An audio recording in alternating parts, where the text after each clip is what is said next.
Hello, everyone, and welcome to Real Talk episode 84. Today, it is Cam, Seth, and myself, and we have some reviews to go through of Zack Snyder's Rebel Moon Part 2, The Scargiver. Has been released on Netflix and got absolutely zero hype. We're going to give our review of the latest Snyder flick.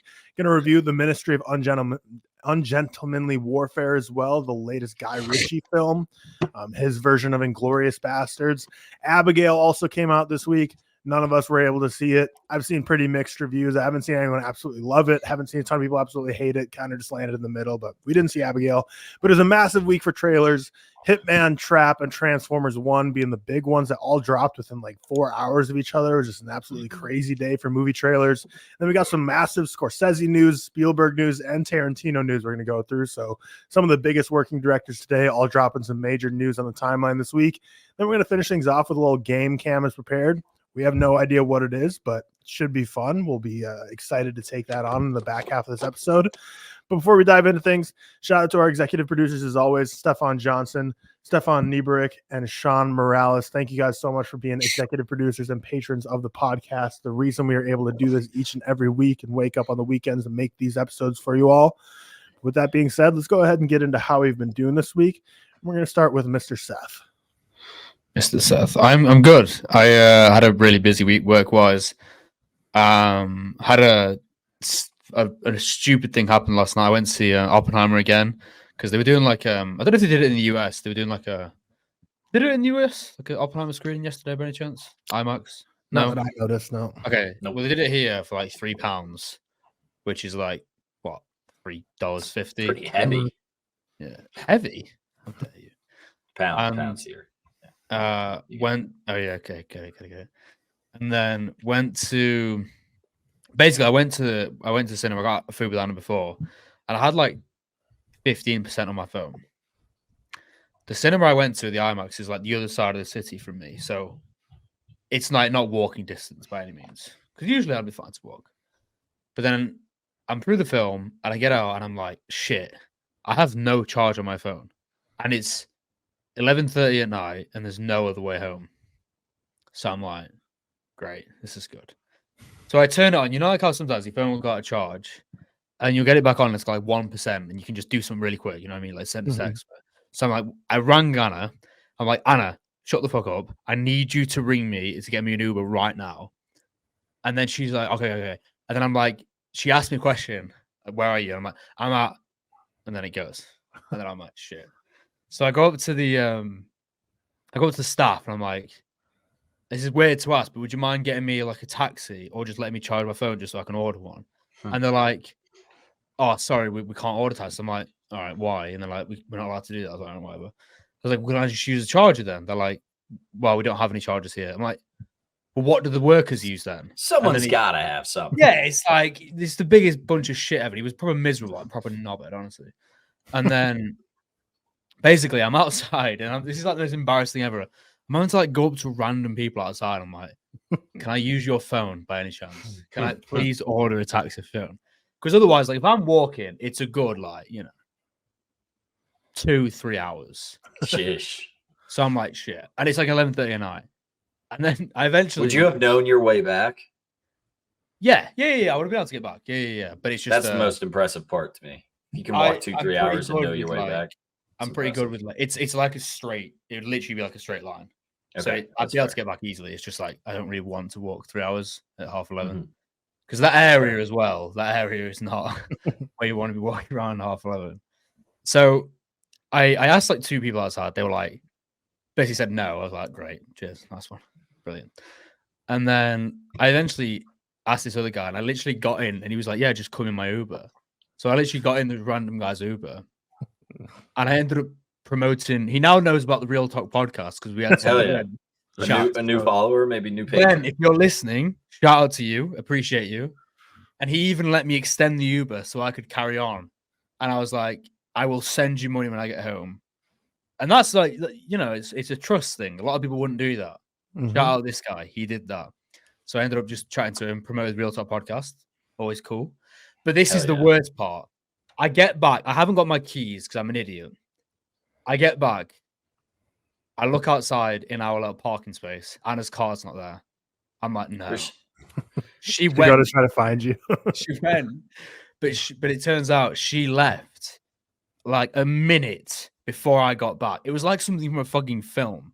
And then I had to wait. I was stood outside with no charge, 12 o'clock at night, outside my apartment for like 45 minutes. Just sat there waiting. So when did she come back? She just gave up finally trying to find you. She's like, apparently she went inside as the scene because it turns out she actually ordered me an Uber because she guessed where I was. And she just texted me now because she can hear me.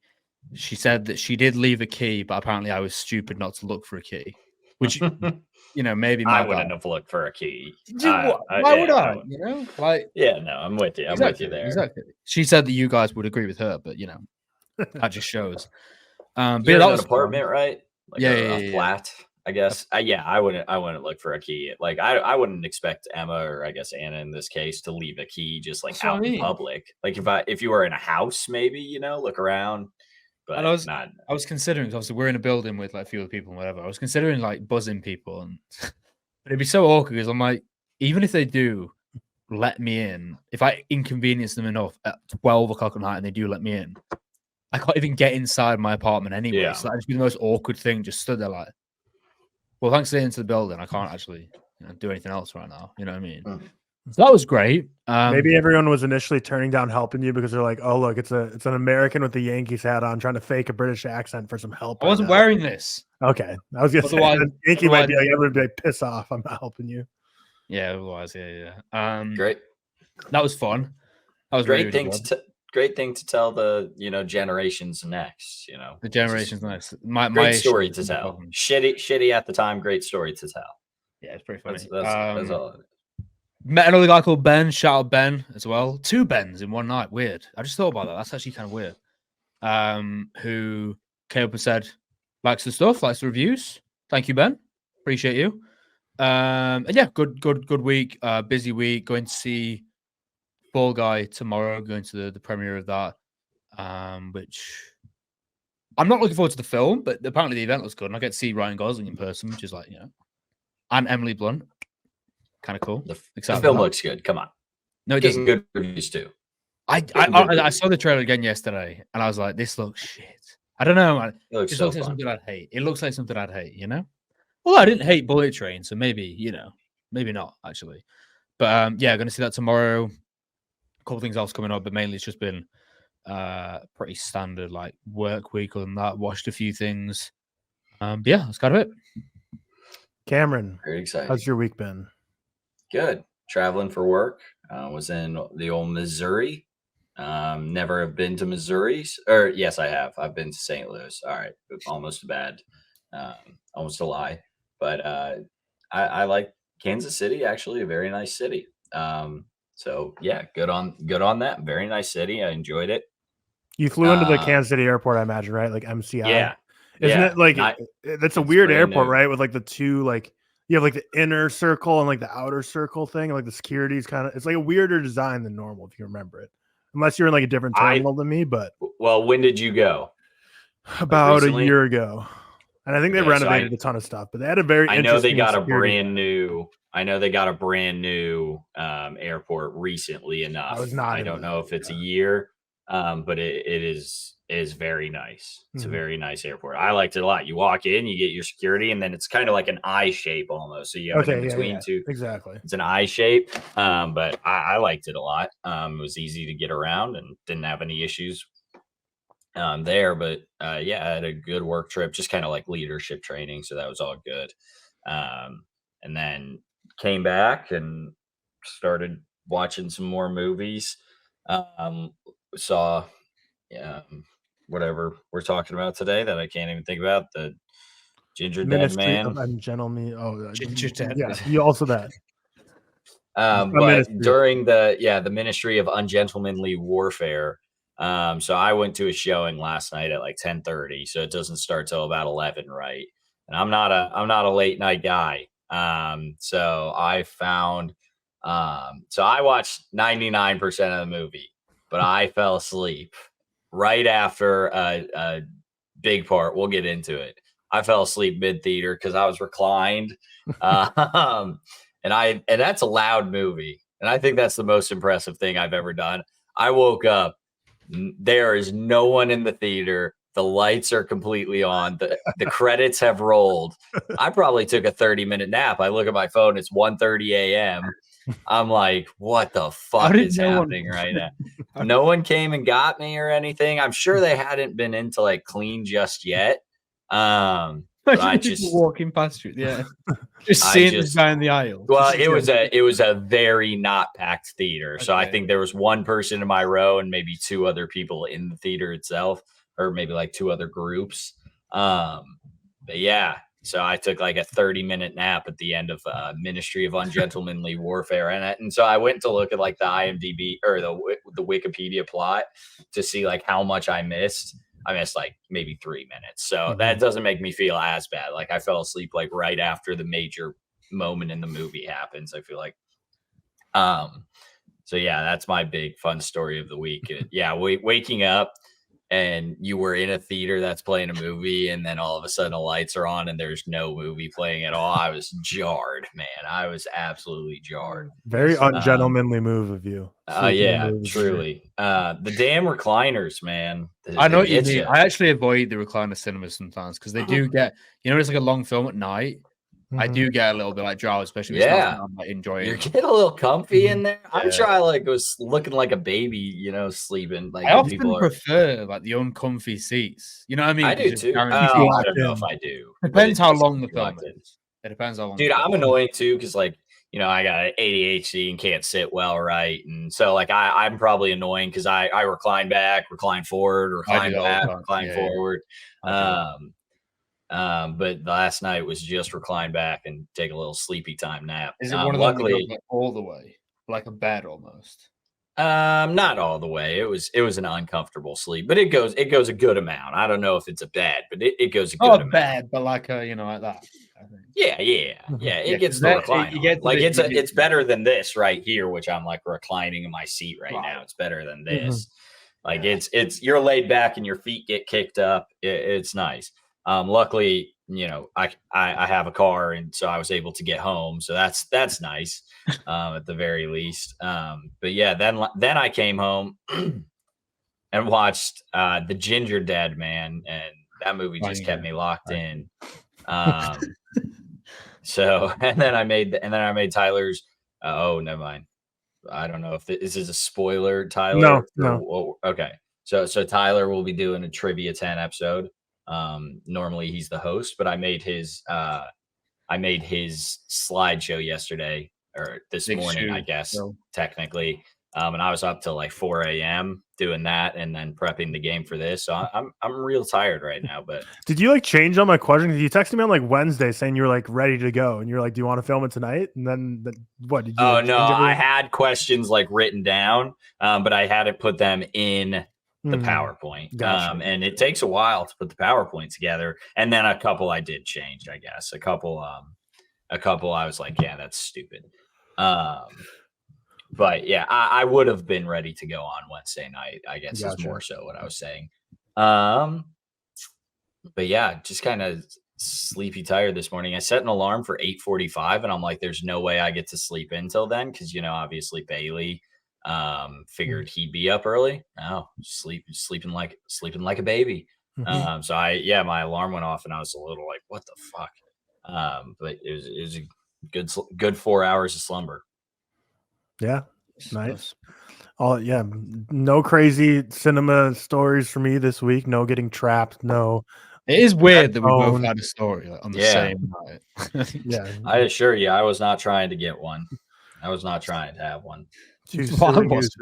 But standard week. I don't know, man. Like every time I wake up to do these real talks, my mind's just like not there by the time I get to this point where I have to tell my week. So I just like I'm always like I don't even know what I did this week. But if my memory serves me correctly, it's a very standard work week. It's been very standard social media week. Nothing really crazy's happened. No interviews with David Dastmalchian or anything. No crazy things with Riley. She was actually in Dallas visiting her family for the first half of the week, and she works nights. So basically she got back Wednesday night super late, and then Thursday, Friday, Saturday night she works. So like really have just been kind of on my own this week because she's either been out of town or working.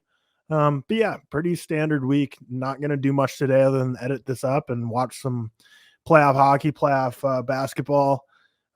Go Sirs. Yeah. Woo. Go So you're a Pacers fan, but like secondary Bulls fan, right?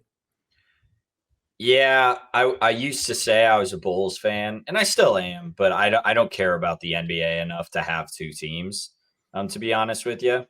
So, like, I'll cheer if it were a Pacers Bulls finals, I'd root for the Pacers. But like, and I'll watch a Bulls game if I'm like invited to watch it at a bar or something. But I don't care a ton about. For some reason, I thought like you like Chicago. I guess it's like Bears. I do like Chicago. I like the Bears a lot. I like the Cubs a lot. And I used to say I like the Bulls a lot, but like now I'm realizing as I get older, I don't care. I don't actually care. No need to be a fan of them. But, growing up for like hockey and basketball, like obviously I was in Minnesota, so like Wild and Timberwolves technically, but they were so bad growing up that like it wasn't even a thing where it's like they're so bad I'm gonna root for another team. They were like so bad that like my younger self just never even got into NBA because like the Timberwolves my whole life were like one of the worst teams in the league every single year. So it's like they weren't even good enough to make me be like, oh, I like the NBA, but I'm rooting for a different team. They were so bad. Like I was like, I'm never even going to watch the NBA once. So I didn't even start watching it until I moved to Dallas. So the Mavericks are like my team. Yeah. Huge, like they definitely have like the most exciting series. Them versus Clippers, I think will be just an absolute heavyweight knockout show. And then the Stars are in the NHL playoffs. Anyone listening to this that watches hockey, they're playing the Golden Knights, who are like notorious cheaters, not like actually cheaters, but they do a lot of scummy stuff. And they've done it once again. They're like the lowest seed, but they basically had a bunch of people on injured reserve all year. And then all of a sudden, like 2 days ago, they're like, oh, wow, they're all like actually like miraculously healthy right now, right before the playoffs. And like, you guys just tanked for a good little path. And now you're like, oh, we're all healthy. And they're somewhere the Stars going to lose round one, but love some playoff sports. It's crazy because whenever like football season ends, I'm always like, oh man, I have so much more time because like I'm not like football is my main thing, but there's sports year round that I like paying somewhat attention to. And like by the time NBA and NHL are done, it's like football season's there again. Yeah, I would say I'm a Blackhawks fan, but again, I don't watch hockey enough, so like I don't fully care. But the only professional hockey game I've ever been to is a Dallas Stars game. So. Go Dallas Stars, I guess. Yep, in Dallas. I got cousins that live there. So when we were visiting them one time, we went to a Dallas Stars game. So Go Stars, I guess. I think Riley and I went to 2 games because when Riley and I lived in an apartment together, we lived like not hyperbolically across the street from that arena. So it's like you just walk out your door and walk across like one crosswalk, and it's like we're in the arena. So we would always Stars games are usually more expensive than Mavericks because I think just regular NBA is less interesting, I guess. Yeah. But like, so Mavericks were more like, we'd be like, oh, there's $10 tickets, let's just go tonight. Whereas Stars were more like, all right, we'll actually have to pay some money to go see this. Yeah. Love some basketball and hockey in person. Very fun. Let's get through what we've been watching this week. So Cam, what have you been watching this week other than Ginger Dead Man and 99% of Ministry of Ungentlemanly Warfare? So the big watch was Anyone But You on the plane ride. And you liked it? Yeah, huge fan of Anyone But You. I feel like I lied. Kind of a wild plane watch though. It's like a pretty horny movie. Yeah, it was. But it was definitely toned down because I was told there was not saying I wanted it. I was just told there was Glenn Powell penis. There's no Glenn Powell penis. Oh, okay. Or maybe just random. I was told there was penis, I guess I should say. Wait, no. There actually 100% is, though. Like a joking scene, like in the garden where like some older dude. Okay, so it's not Glenn Powell. Maybe I assumed or hoped a little. It's not Glenn Powell, but there is. Dong. Okay. So it's probably like Oppenheimer on the plane where like the floor. Yeah, they have like they just like blur, like put some random stuff on it to blur it out. The crazy shower scene was definitely like edited, like because I've seen that scene on Twitter. That was edited down, and so it's a horny watch on the plane, but wasn't too bad. Seth, I watched Persona, which I thought I liked more, but I guess I gave it an 85 out of 100, so I'm gonna keep it there. I thought I was like 85 because you watched on your phone. That's why you give it an 85. Well, yeah, I Seth, all of these are going to be phone watches. I'm about to tell you, every single one except the ones in the theater. And I'll talk about it more when I watch it again. I think I need a rewatch, which isn't like me. I feel like I'm not normally a rewatch guy, or at least feel like I need a rewatch. For Persona or for for Persona. No, I guess for anyone but you. I then don't know why. I honestly opened the HBO Max app and it was right there, and I was like, hell yeah, I'm gonna give that a watch. The SpongeBob SquarePants movie. Yeah, and you rated it too low. 3.5. I always had it there. 72. It's always been there. Are you higher? 4.5. Oh man, you're the man. I love that guess shit, like, I do too. I thought I was pretty high on it. Yeah, you are. Isn't the average high? I thought the average was like really high. 3.9. Wow, it's a banger. Don't get me wrong. I love SpongeBob, and that may be my that may be just my like cowardliness to refuse to bring it up, I guess. But it's always been a 3.5. Spider-Man. Watched the first two. I think I like Spider-Man more than Spider-Man 2. I think that's what I decided. I think Owen is. You're on the same page as Owen there. So yeah, Owen. I raised up Spider-Man, and I kept Spider-Man 2 where it was. So therefore, I have Spider-Man higher, and I'm okay with that. I like Spider-Man a lot. Bluey had an episode of 28 minutes this week, which I found you could log on Letterboxd. So I did. It was a banger. It's just peak fiction, peak storytelling. Watch Godzilla vs. Kong. Godzilla vs. Kong on the plane, an all-time plane watch. And then the reviews for this week: Rebel Moon Part 2, The Scargiver, The Fart Maker, more like, The Ginger Dead Man, and the Ministry of Ungentlemanly Warfare, which we'll obviously discuss those more. Nice. Mr. Seth, what have you been ticking off your watch list this week? Not on your phone. I've never watched a film on my phone. That's a lie. I probably have. Nah, I watched. Well, we were going to do the Luca episode this week, so I watched a couple Guadagnino's. I watched Suspiria, which is obviously my first. Well, I won't go into these kind of thoughts. I mean, people will follow me anyway, but whatever. Bigger Splash as well, which is the one with like Ray Fiennes, Tilda Swinton, Dakota Johnson. Watched I was that one about to start that. Yeah. Watched one of his like early ones called The Protagonist, again with Tilda Swinton. Very, very common. I didn't realize that like Luca and Tilda were like that. I didn't. Yeah, I didn't. They have another one. They have another one. Yeah, they started, do. Yeah, they do. I can't remember what it's called now. It's like Love You or something. That's yeah. It's one of the most, well, not most popular, but yeah, I know what you mean. I watched a show this week. I watched Baby Reindeer, which is the new Netflix limited series. So did that just come out, or did people just start talking about it? It came out like I think it was like almost 2 weeks ago, but then people kind of caught on, and then people started like, I know because I saw Kit Laser. Chris watched it. Yeah, he gave it a 5-star. It's really like it's. I don't watch many shows. So it's basically about a guy who has a stalker, and it was written and starred. The lead actor is the guy who it actually happened to. So it's his true story.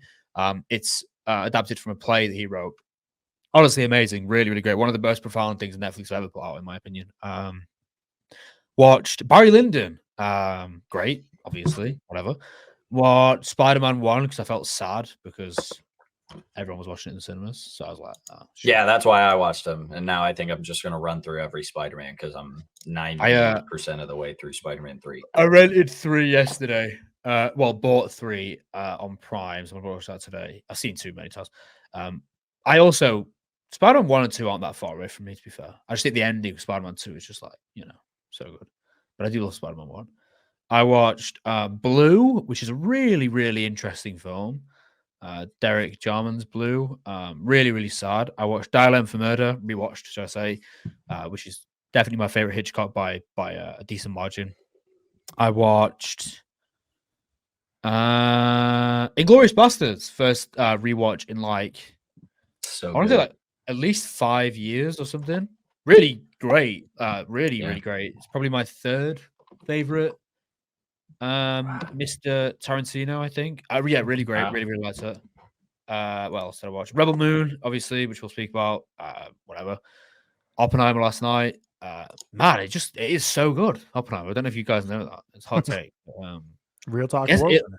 That is officially, by the way, the most I've ever seen a film in a cinema, in like even more than Banshees, weirdly enough.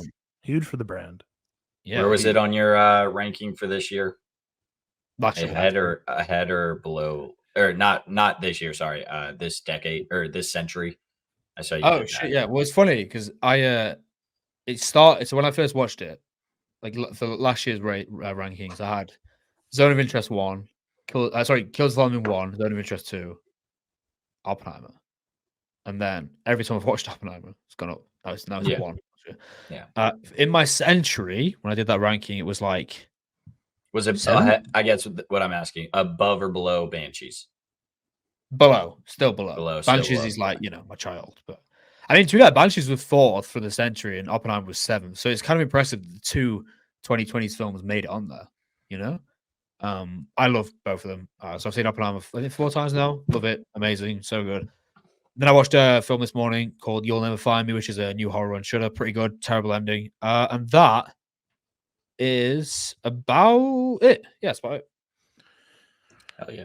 Nice. Let's see. This week I started off by watching The Naked City. It's a 1948 kind of investigative drama directed by Jules Dawson. Pretty good. Pretty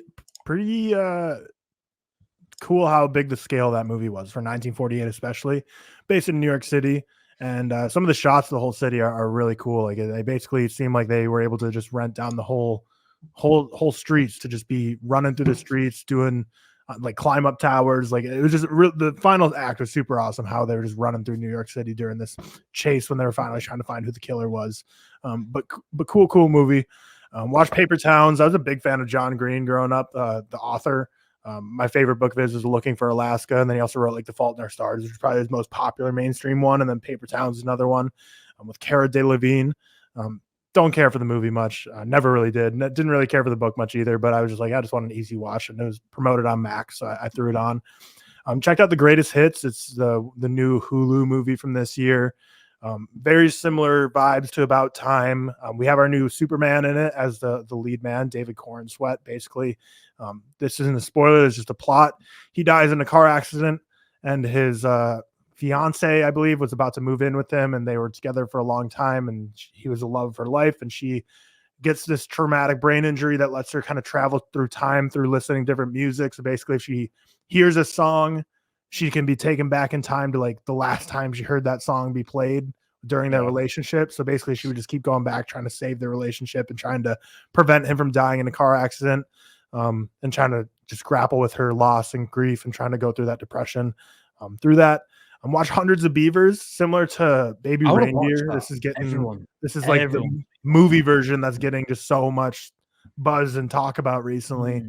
It's like it was like a 2022 release, but like now it's like the first time it's ever been released to the public. I think it had like very limited festival runs, but cool film. Very felt like just like an homage to classic Hollywood cinema. Just felt like you were kind of taking something out of a time capsule from almost 100 years ago and plopping it in today.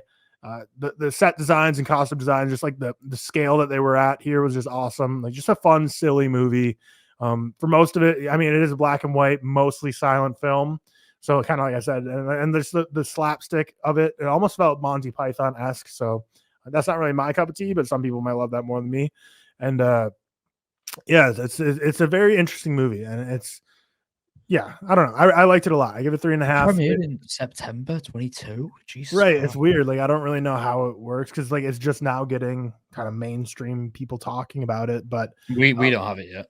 I'm assuming we won't have it for a fucking while, either way. Yeah, I think it's on like Prime Video here. Not for us. I'm trying to think of where else we could, but I don't know. I don't think it's ever in theaters. I think it's just now that it's on like VOD that people are talking about it. But yeah, fun little silly movie. Some people are like, "Great, this is like 5-star favorite of the year," and I can see why from the filmmaking on display, especially just like how, and like this is like one of the movies that it would be really cool for people that watch it to read up on like the production of it, because it's a really cool story of perseverance and trying to get this thing actually out there. So very awesome that it was made. So like I said, some people put it at like 5 stars. For me, it's like 3.5. I really, really enjoyed it, and I was very impressed by it. But just wasn't my favorite thing in the world. Watch Howl's Moving Castle. Really liked it. Didn't love it. Kind of the same thing that I feel about Boy in the Heron and Spirited Away. Like I don't know if I'm a Ghibli gobbler yet. We'll see. I need to start watching some other ones. I know Princess Mononoke is one that a lot of people want me to watch. Trying to think I think that's like the number one that like of the ones I haven't seen, people are like, you got to watch this one. So we'll see. Howl's Moving Castle just didn't fully grasp me in. Ginger Dead Man, we'll be talking about that for our patrons on Friday. Yeah, I'll just leave it at that. But this is why you join the Patreon, folks. Patrons are bastards. You get to see elite movies like this. But yeah, Ginger Dead Man. There's a whole 5-film franchise. It's crazy. I noticed that. I might have to go through now. They're all like 70 minutes, so not the worst thing in the world. But yeah, I'll save all my thoughts on the Ginger Dead Man for the patrons. But watch, You've Got Mail. I actually started this on the plane like a month ago and watched like the first 45 minutes and fell asleep. And then I saw it was on Netflix. I'm like, oh, let's finish it. But I started it from the very beginning. So it's been like a month, and it's only like an hour and a half movie. And fun little time capsule going back to the 90s of, it's kind of funny. Some things stay the same, like dating, like they're doing online messaging and chat rooms and dating. And nowadays we kind of do something. I mean, online dating obviously didn't go anywhere. It's a little different now. It's more like swipe based, but stuff like, the movies about like basically like Barnes and Noble taking over like a indie bookshop and stealing their business. And now we're kind of seeing the bigger fish eat the smaller fish nowadays, with like Amazon's eating at Barnes and Noble and Borders and all these other bookstores and shutting them down. So different flavor, but things are still repeating itself. But yeah, it was fine. I know that's another film that some people have like 4.5, 5-star, absolutely loved. It was like a 3 for me. It's fine. Watched a couple Hitchcocks, Vertigo and To Catch a Thief, both really, really good. Vertigo like a little more, but yeah, like the colors in Vertigo are absolutely crazy. Like it's just after watching so many modern movies, like going back to like something like Vertigo and just seeing how colorful they were, just a great breath of fresh air. Watch Dial M, Tyler, please. Yeah, I got to watch Dial M for Murder. I am in like minority with that though. I will say that's like I've not seen it. You've seen like 3 times. I saw it on your Letterboxd stats while I was prepping for your trivia 10 that you're going to be having coming up soon. But yeah, loved Vertigo. Really liked To Catch a Thief, but Vertigo a little more. Yeah, just loving my Hitchcock watch throughs. He's great, man. Hot take. Rebel Moon Part 2, whatever. You Were Never Really Here. Lynn Ramsey. Awesome movie. Absolutely loved it. Very, very close to 4.5-star, but just barely left it on the 4-star. And then, Ministry of Ungentlemanly Warfare, which we'll talk about.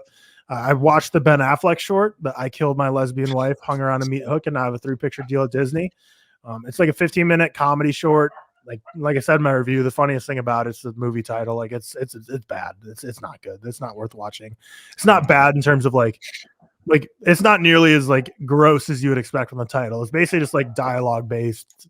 Like this dude's kind of just inner monologue, basically talking with people. But yeah, it was like 15 minutes of my life that I was like, I could do with that back. And then lastly, watched Problemista last night. New film distributed by A24, directed and written, and his directorial debut of Julio Torres, who also is the main actor in it. He was a writer for like SNL and some comedy shows. Now he wrote and directed this. Him and Tilda Swinton, phenomenal. Blew me away. Absolutely loved it.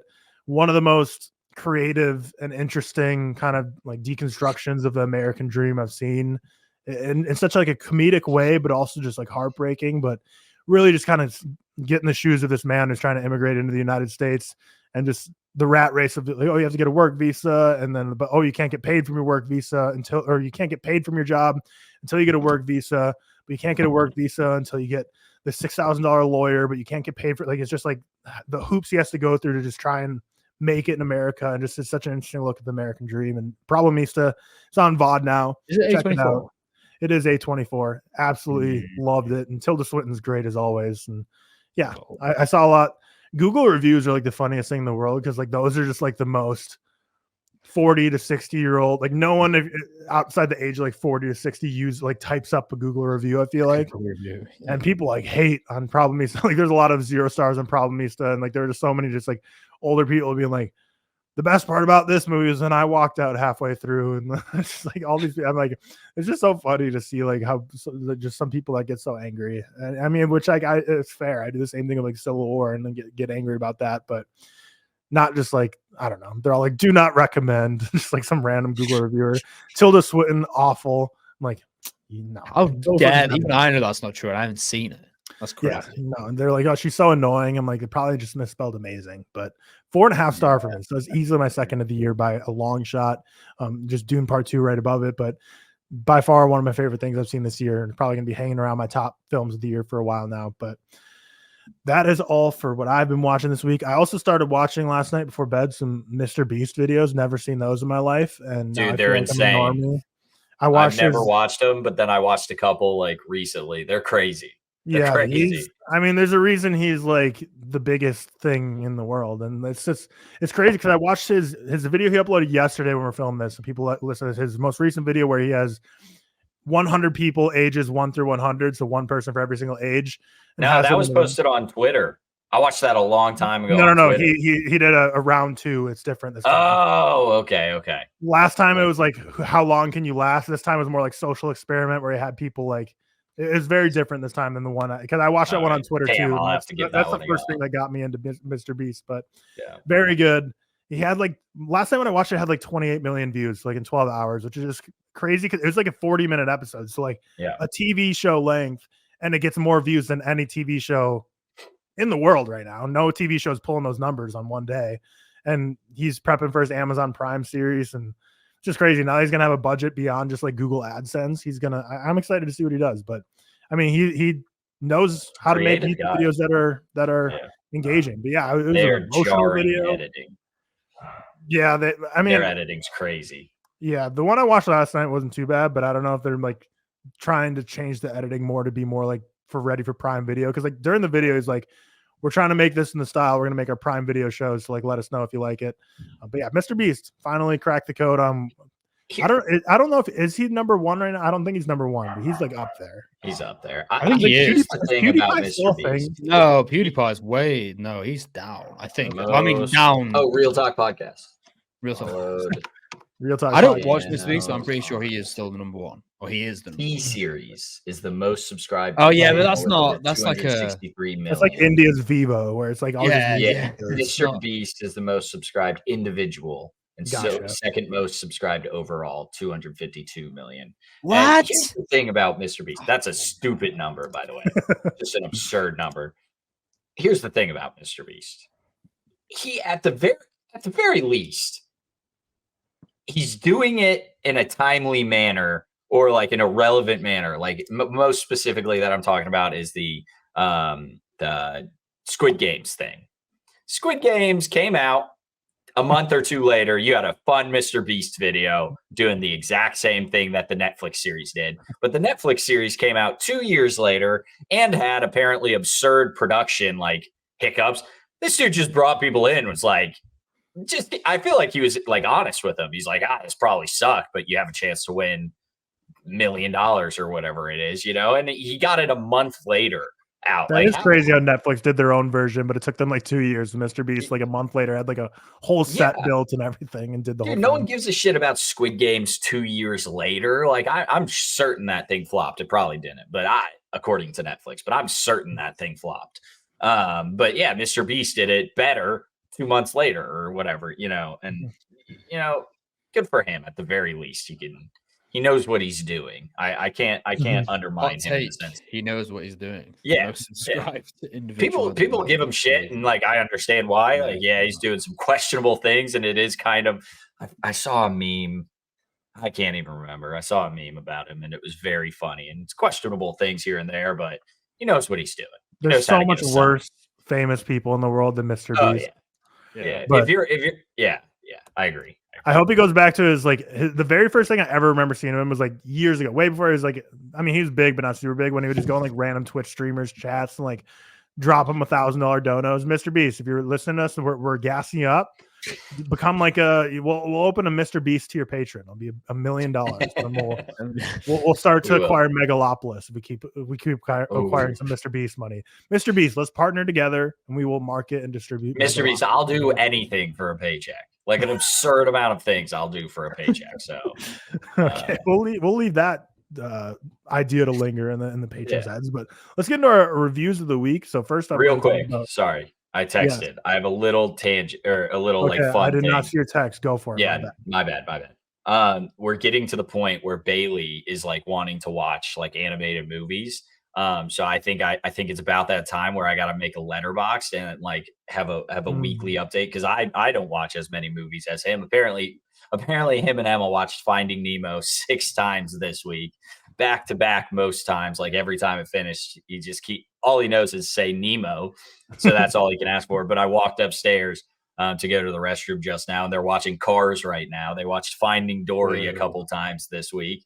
But I think it's about that time where I got to make a letterbox for Bailey and just get on the good stuff, Cam. Get on the good animated shit. Actually, Finding Nemo's good. I'll tell you that about. Finding Nemo's great. And Cars will hold your engagement, I'm sure.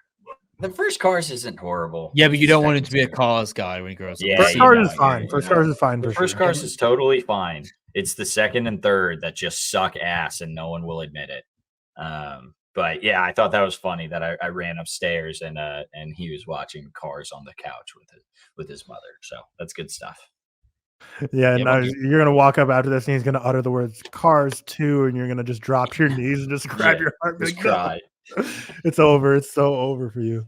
But yeah, that's fun. You should definitely start him a letterbox because that would be. I think I might have to. That'd be great because that's one of those things that like everyone our age is like, man, imagine if we could have had that since we were a kid. Like, know everything we watched. Yeah, that'd be fucking cool, man. Yeah, it would be sick. So you got to set that up, but make sure you backlog the 6 Finding Nemos so he can have that in his letterbox. I don't know like how I would do it. Like, do I give him stars? No, you ask him for his review, and then if he just talks baby, you just type out what he talks, you know?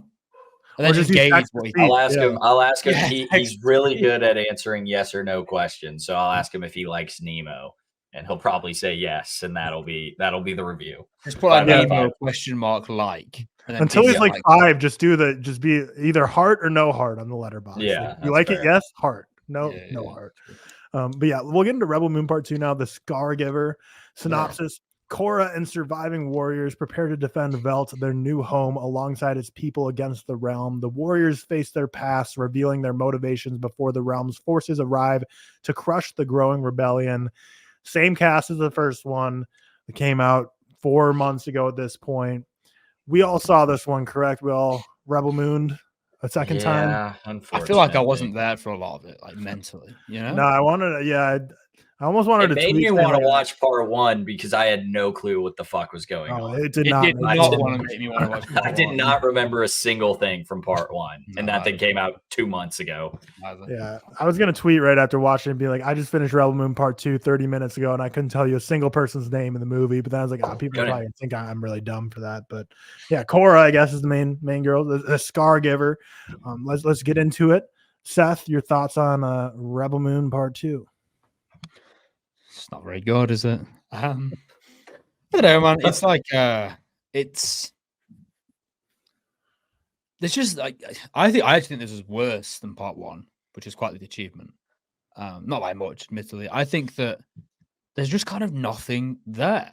You know, I'm not going to say that everything was terrible. You know, I didn't like hate it to the point of like a a half star or 1 star. I mean, a 1.5, so it's not far off. But I think that it's just nonsense. It's very derivative, so emotionally hollow. But the main thing is, which Tyler alluded to, it's just so forgettable.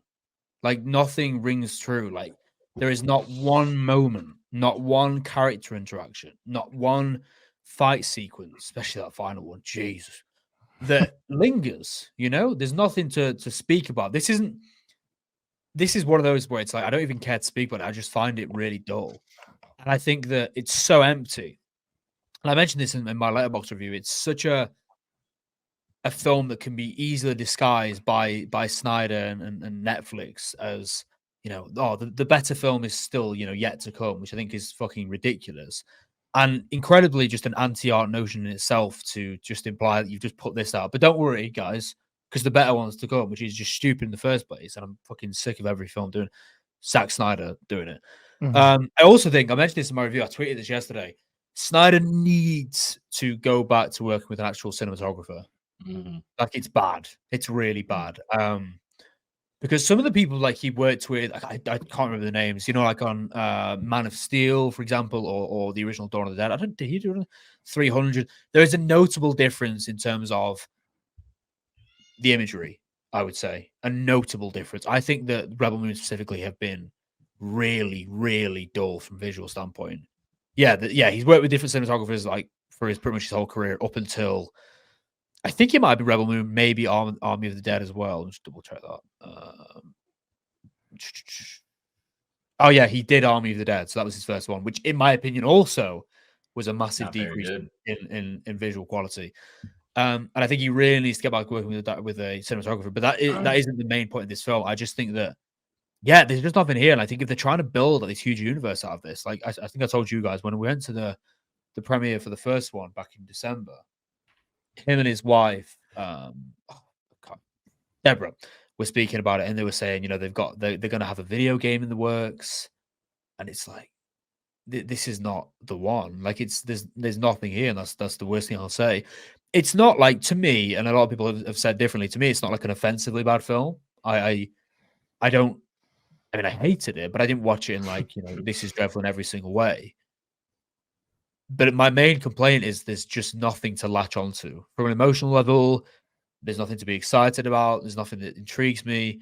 And like Cam said, I didn't remember fucking anything from the first film, which is a massive, massive. Like, it came out in December, dude.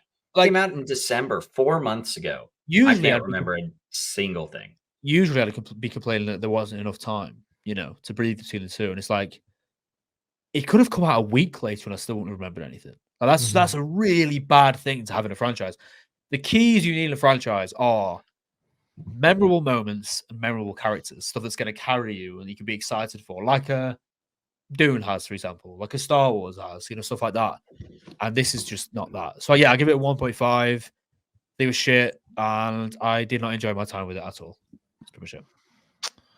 Well, Cam, I do want to preface with, Zack Snyder is a good person, and I like Zack Snyder, and I don't want that to be misconstrued by the fact that I'm going to shit on this movie and probably take Zack Snyder down a little bit as well. Same. He's a good person, really nice guy. From every clip I've ever seen of him, Seth got to meet him, and Josiah, really nice guy. Talk to him, very nice guy. There's nothing about that. I'm thankful I went to a leadership training this week where I learned about giving feedback. Because we're about to give some feedback. Because Zachary, this movie fucking sucks. It's genuinely atrocious. It's my lowest rated of the year. It's a 17 out of 100. Yeah. Which, fun fact, I have 5. So I've seen 16 new releases. Ministry of Ungentlemanly Warfare is my second highest rated of the year in terms of full length releases. Because technically I got Blu-ray higher, but and then this is the lowest of the year at a 17 out of 100. I have 5 1 stars. Wow. It's a lot of the things Seth said.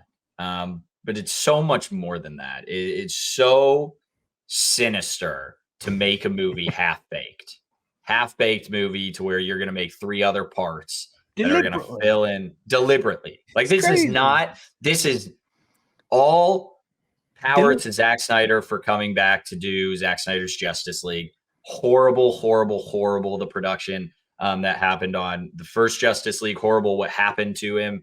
My heart goes out to him and his family for the reason he had to step away. If you don't know, it was the passing of his daughter.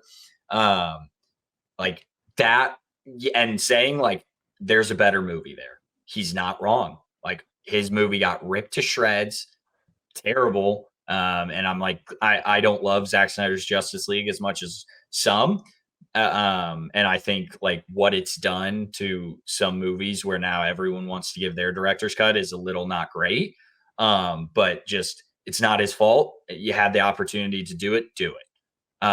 This is sinister, the word I said. This is atrocious. This is awful. This is wrong for filmmaking. And I am not a guy who's freaking out about art, the genre or the film medium as a whole. This is so fucked up to give us 2 half-baked movies and say, don't worry, the better version's there.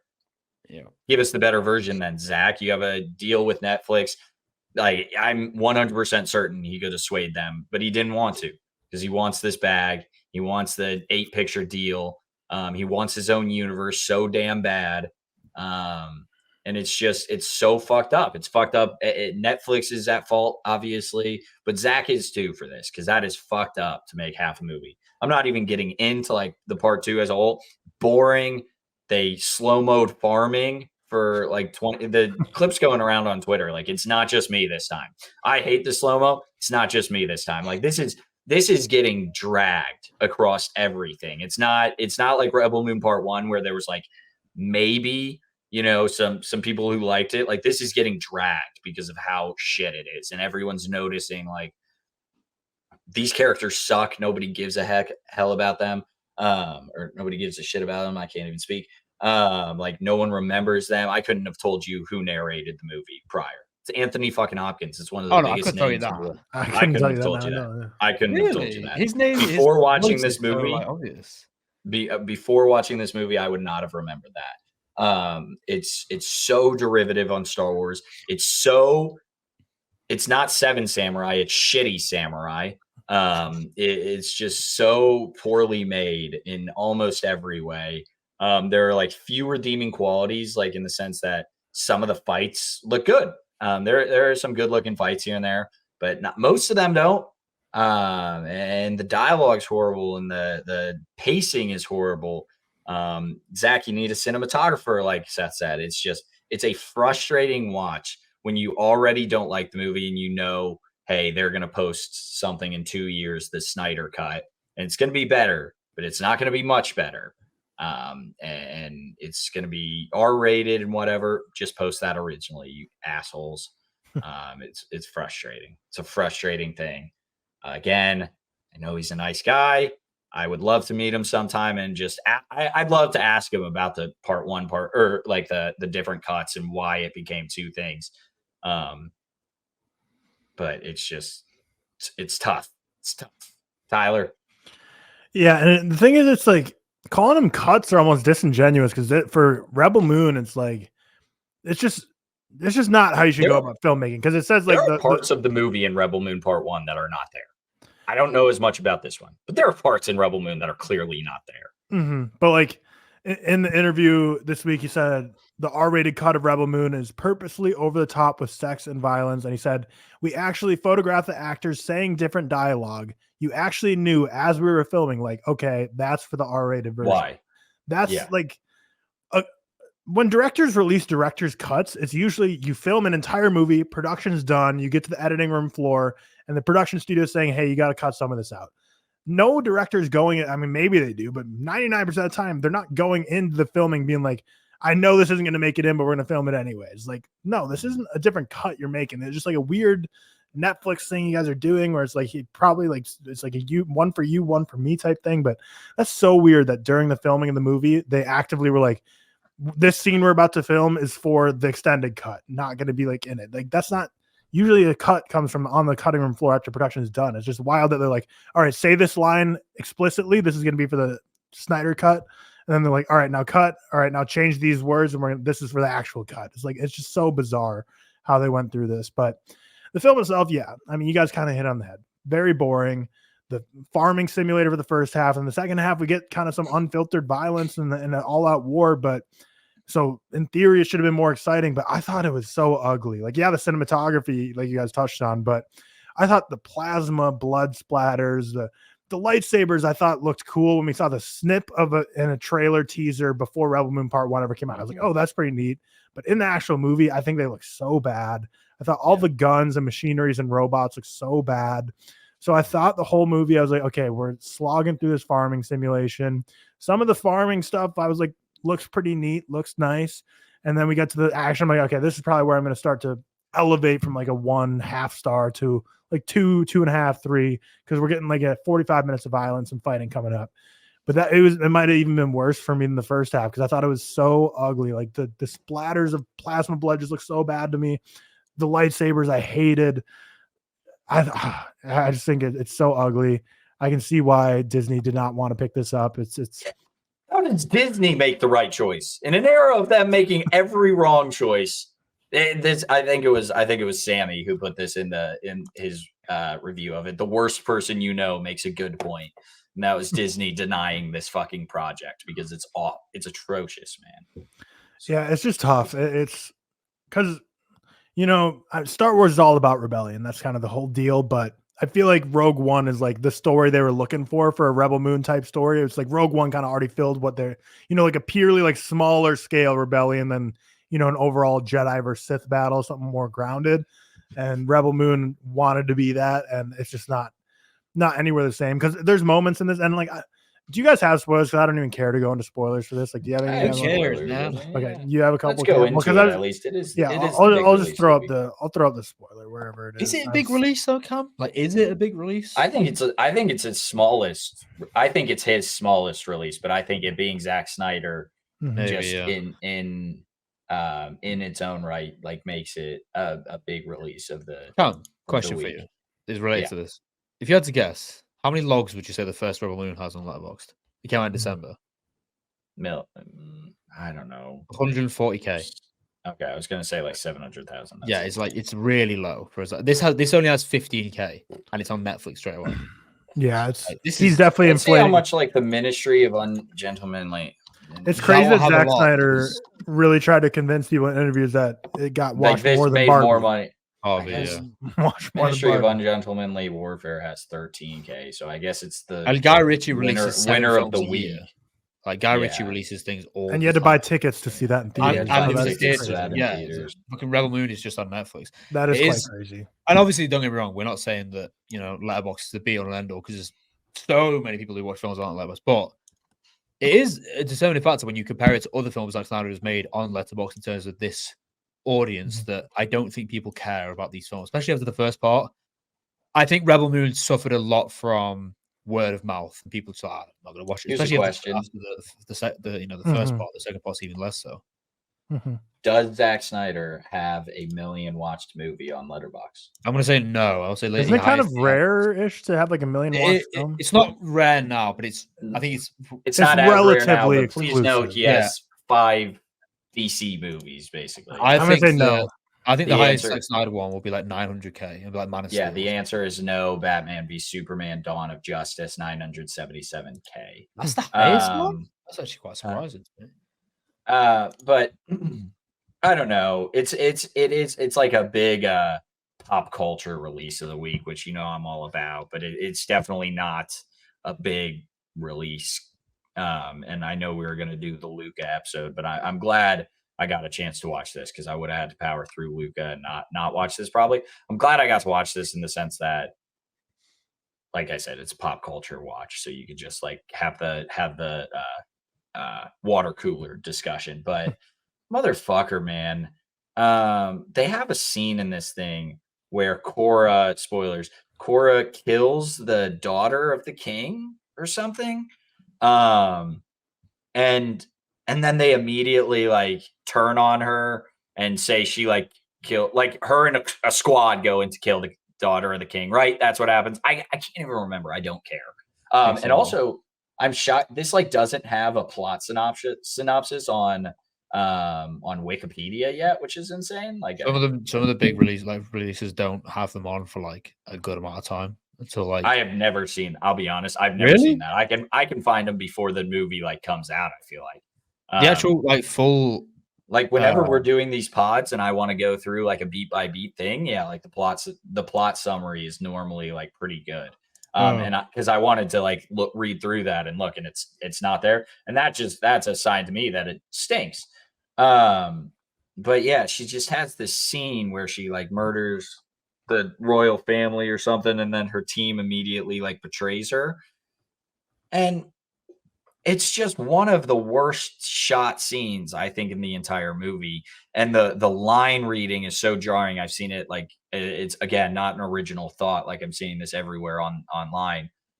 It's just such a jarring watch, and the line reading of like damn it, I can't even remember. It's such a forgettable movie. I watched it 2 days ago. I know which line you're gonna say. Oh, the kill her one? Is that kill it? It's like, or something. Yesterday. Yeah. So but like it's so bad, man. And also Ed Skrein, who I think is like a fine actor, and I think like fun to see in some things. He's just not a lead villain in this kind of capacity. He's a lead villain in a Deadpool kind of capacity. His jawline goes crazy though. Like his jawline does go crazy. Yes, I won't disrespect him there. Was Charlie Hunnam in this? Did he die in the first one? I don't even remember. I literally just looked at the cast and saw Charlie Hunnam in there. I was like, I don't even remember when he was in the first one. Dude, like, I do, but I don't know. The first one, so he befriended the main girl, and then he turned her back on her and like gave her up to screen. That's what it was. But then did he die? Yeah, Gunnar kills him. him. No, he died. Tyler, I just wanted to give you a little game night reference there. Yeah. Oh no, he died. Is that right? Yeah, he died in the first one. Gunnar kills him, and Gunnar is the one played by who's Gunnar? Michael Huseman, who's in who dies in this one. We're in spoilers, and I didn't give a fuck when he died. Man, just fuck this guy. Man. His face when he died made me laugh. It looked like a claymate, like they made him out like a reproduction. Like it wasn't him. Like he looked so weird, lifeless. Which I guess in the first movie, I really thought like, shout out this guy. He was in Haunting of Hill House. I'm glad to see him in something else. This one, I was like, I don't care anymore. I'm out on this guy all of a sudden. I liked him a bunch. I still think that Jimon Hansu. I still think that like he's in a lot of shit, but he always gives it his all. He's the best one in this. I think everyone gave their all. That's why like I gave it a little bit of props because like I felt like this cast tried. I disagree, but I think Ed Skrein has a chance to be a good actor if you put him in a good project. Sophia Boutella, I'm sorry, I've liked you in other stuff, but I don't think you have what it takes to be a lead actress. Some people need to hear the hard truth, giving feedback. Don't think you have that juice. So I saw a Letterboxd review saying like she carried this thing and did really well. I disagree entirely. I don't think she did. I don't think anyone carried this film. I'll be honest. Yeah. Like I think there's only so much you can do. Ed Skrein. He was in Deadpool. I thought you were just saying that. Is he good in Deadpool, or is he not? Like he's fine. He's the main villain in Deadpool, but he has like 8 minutes of screen time, and it's just him being a dick, basically. Like it's just him being an asshole. He's fine. He does his job. He gets in, gets out, and that's the best compliment. That's the best compliment I can give. Yeah, but doesn't he get recast? Him and we talked this last time. Him and the guy from Haunting of Hill House are the same exact character. And that's funny. That's a fun fact. Yeah. What is Jenna Malone in that? Oh, she's the girl in Hunger Games, the naked elevator scene, right? Who's Jenna Malone in this? She plays Harmada. But she's the girl with Finnick in the Hunger Games who changes in the elevator, and Peter Millark gets all horny. Nice. Hell yeah. You know the Bay Dune Nemesis? She's in Park Chan-wook's Vengeance trilogy. That's kind of cool. Okay. So, but I don't know who else. It's Staz. I don't know who he is, to be honest. Staz. But are dreadnoughts a common Is that a what's the word I'm looking for? A generic term for large ship? Because I know for a fact dreadnoughts are in Star Wars, but I'd never heard of it. I don't know. I'm trying not to get mad at Zack Snyder for just stealing Star Wars because this was originally pitched as a Star Wars movie, so you just didn't change shit. I'm sure if it's a Star Wars term only, he would have had to legally change it. Well, yeah, that's what I don't know. Yeah, but all you have to do is watch the bar scene in the first movie. A dreadnought is a type of battleship released in the early 20th century, so I'll give you a pass here. Was clear. Look at this geezer in the cast. Yeah, he goes crazy. Patron. What a picture for IMDb. Yeah. What a guy! Was Cleopatra Coleman, the one in the top right? Was she Infinity Pool? I felt like she wasn't she? Rupert Friend is in this thing. What the? Yeah, that does look familiar. I think she was. Let's see. I'll look. Infinity Pool cast. Oh yeah, Carrie Thingy was in it, wasn't he? Because he's the king. She was in Infinity Pool. Good memory. Yeah, Carrie's the main guy in the first Saw film. He was in like Mission Impossible, Princess Bride. He's good at it, so I like him. Did Ray Fisher die in the first one too? Was he in that one? Nah. Yeah, I think he did, didn't he? Yeah. Did he? I don't know. That is so fucking bad. It came out in December. That's crazy. Yeah. Ray Fisher, Rebel Moon death. The worst part about this movie is that it sets up a third movie. Yeah, true. That guy's only been in Zack Snyder films, by the way. Ray Fisher? I didn't know that he's only been in like 5 Zack Snyder films. I know he had like really shit like production with what's his name behind the scenes on when Zack Snyder dropped out. Who took over? Joss Whedon. Yeah, like Joss Whedon was a racist asshole. So fuck you for that. But I didn't realize he was only in Zack. Yeah, he's literally only in like 5 or Zack Snyder's movies. 5 Zack Snyder films, and then that's it. Yeah, done anything else. I don't know about Princess Issa is the princess. I couldn't think of her name earlier. By the way, just such unforgettable characters throughout this movie. But I think Rebel Moon, like, not a career killer in the sense that he's still going to make films, but I think this is a career killer in the sense people that are realizing this sucks. I think it's game over for Zack. I don't think I will ever be excited for another Zack Snyder film ever again. I think it's over for me. Well, you have to think about George thinks this sucks. Yeah, that's where you know it's bad. Like, if you look at his last few films, though, like, Justice League I haven't seen. Not Justice League, Zack Snyder's. But Army of the Dead, followed up by Rebel Moon. Not great. Especially on Netflix. George likes Army of the Dead, which Army of the Dead was Netflix. But then that was followed up by like Army of Thieves, right? That had a sequel. No, that was a TV show on Netflix. Is that Snyder? There's a sequel to Army of the Dead. There's a Snyder sequel.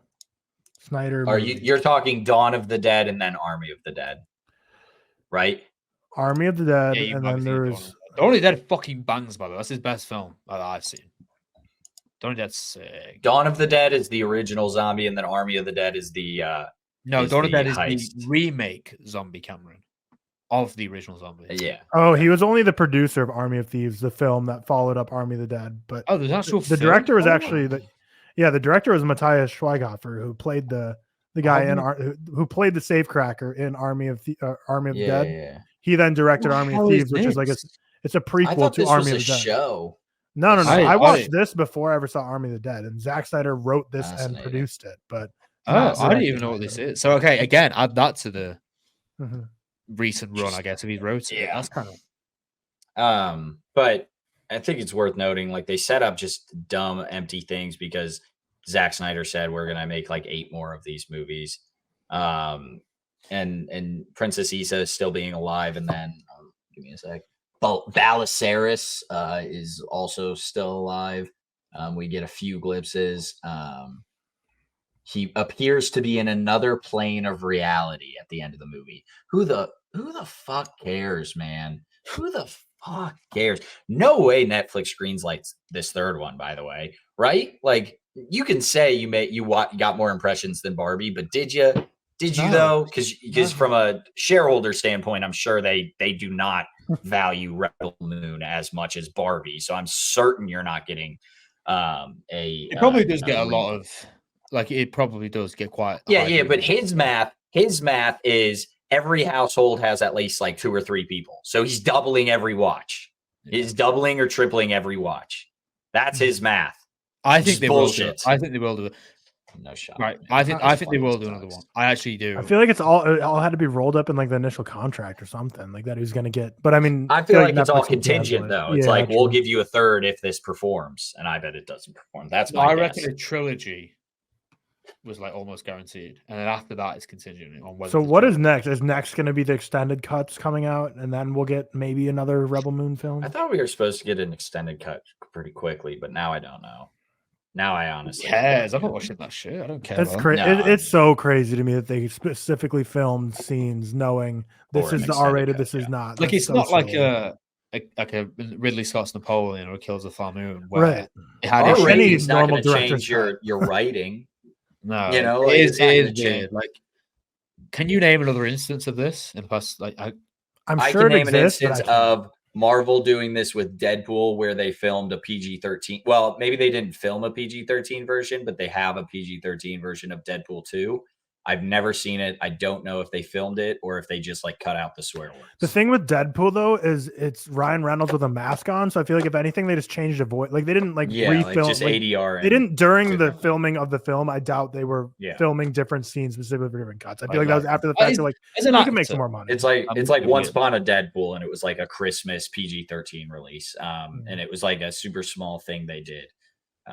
So I don't think I've ever seen it. I mean, it's got a 2 0.0 on Letterboxd right now, which That's is like, genuinely as awesome. an opener, that's like hideous. Like really, really dreadful. Genuinely incredible. I wonder what it's got on like IMDb. I just want to check, see if it's like any different. What were you gonna say about as an actor? I was just gonna say, as an actor, it must be so weird to do that. Mm-hmm. Like to literally specifically record or shoot it's got 6.6 on IMDb. That's quite surprising, honestly. That is, but wait, 5.2. Don't worry, it's gone down. That's awesome.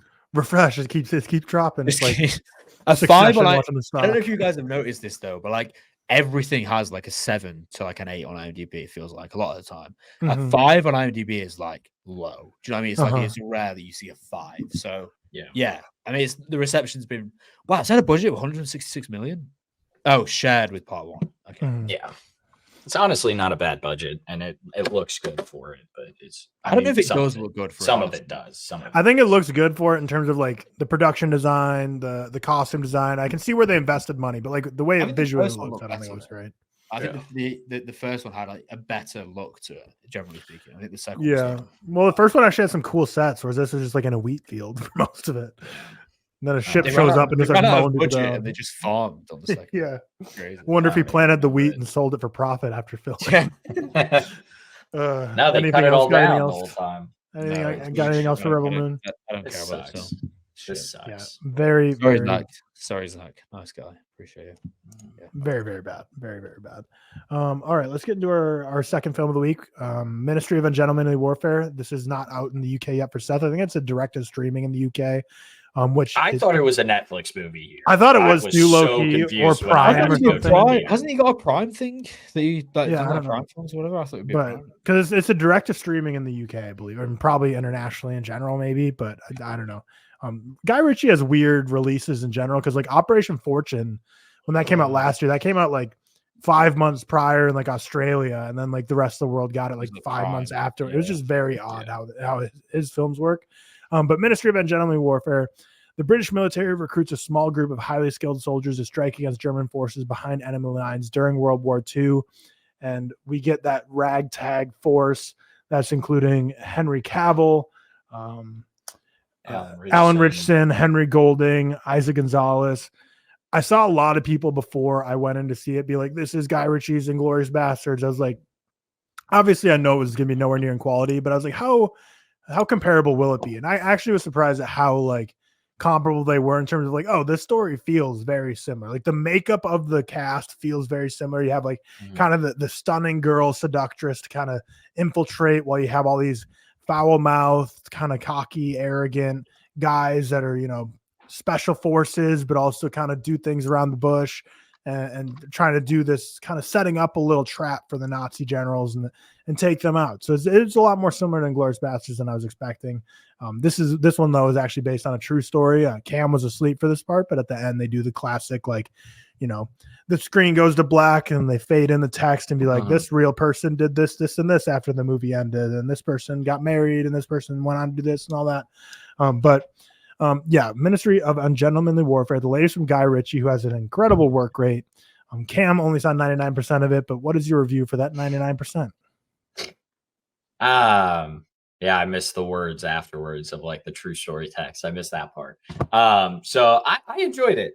You know, it's not perfect, but it's fun. It's Alan Ritchson killing Nazis with a bow and arrow. What's wrong with that? You know, guys will see that and say, hell yeah. And I said, hell yeah, during that. It's nothing special. Henry Cavill, I like. I like Henry Cavill. He's just not. This is his kind of movie. I feel like, unfortunately, this is about where he peaks. I mean, Man of Steel's great, but this is about his kind of movie right now. And it's a fun watch. It'll have you on like it'll be your dad's #1 movie of the year. That's what I said in my review. And this is going to go crazy on streaming for dads. Nice. Dads are going to love this. My dad already told me about it. Like he was like, I want to see this. And I was like, heck yeah, man. It's fun. It's like a 63 out of 100 for myself, 3 stars. It's like not a ton to say about it other than that it's a fun time. Like there's no mystery behind it. There's no like fun spoilers. It's just guys beating up people and then Isaac Gonzalez shooting someone every once in a while. It's just a fun watch in the theater. I don't think it has to be anything more than that. And Guy Ritchie is a kind of guy that I feel like always makes a movie that I'm perfectly fine with. I don't love most of his movies other than I like Snatch a lot. But I think they're all for the most part fun. Awesome cast, just like having a good time. Henry Cavill, Alan Ritchson, Henry Golden, Isaac Gonzalez. Like I like all of them, and they're fun to watch on screen. But that's really like the extent of what I'll give it. Is it's fun. It's not the best World War II movie, not the best dumb action movie, and I don't even think it's like pure dumb action, but it definitely is in that territory. But it definitely has good moments here and there, and we can talk more about it when we get into spoilers. But yeah, that's the general review. It's just it's a good time if you want to go and sit in the theater, and you won't be, I'm impressed that I fell asleep, because I would say with this movie you won't be bored at any moment. Like it is action packed. It's paced well enough. It's 2 hours long, so not like the shortest thing, but definitely not super long like some other movies we get these days. And I think you'll have a good time if you this is a take the fam movie. It's nothing more than that. Have you seen The Covenant? I forgot. The Covenant, yes. Okay. I like The Covenant. Yeah, I feel like Guy Ritchie's scripts always have some comedy and satire and humor in them, and I feel like Jake Gyllenhaal and Dar Salim in The Covenant really weren't great at delivering those comedic stylings, whereas I feel like this cast was much better suited for Ritchie's style of some comedy and being a little more charismatic. I mean, Jake Gyllenhaal is very charismatic, but it just I mean, and I didn't hate The Covenant. I still liked it, but I think that was like one of the weakest parts for me. Is I just didn't feel like when they try to do the comedic roles, especially the lines, especially in the beginning for Gyllenhaal, that it worked. But Ministry of Ungentlemanly Warfare has a cast that delivers Guy Ritchie's comedic flair in a good manner. Henry Cavill, kind of like you said, what really do you make of him? He's clearly not the greatest actor of our generation. One problem, like I don't know, in this I felt like he was almost. It felt like he was acting, which as an actor, you never really want someone to say about your performance, because we got those clips and screen grabs of him like 2 months ago with, his tongue out, looking deranged. But every time he kind of did those little silly, like, oh, this man's psycho, this man's crazy, it felt so forced. It didn't really ever feel like he was like an actually unhinged man to me. I felt like it was more just like, I don't know, Henry Cavill trying to be deranged. Alan Ritchson's fun.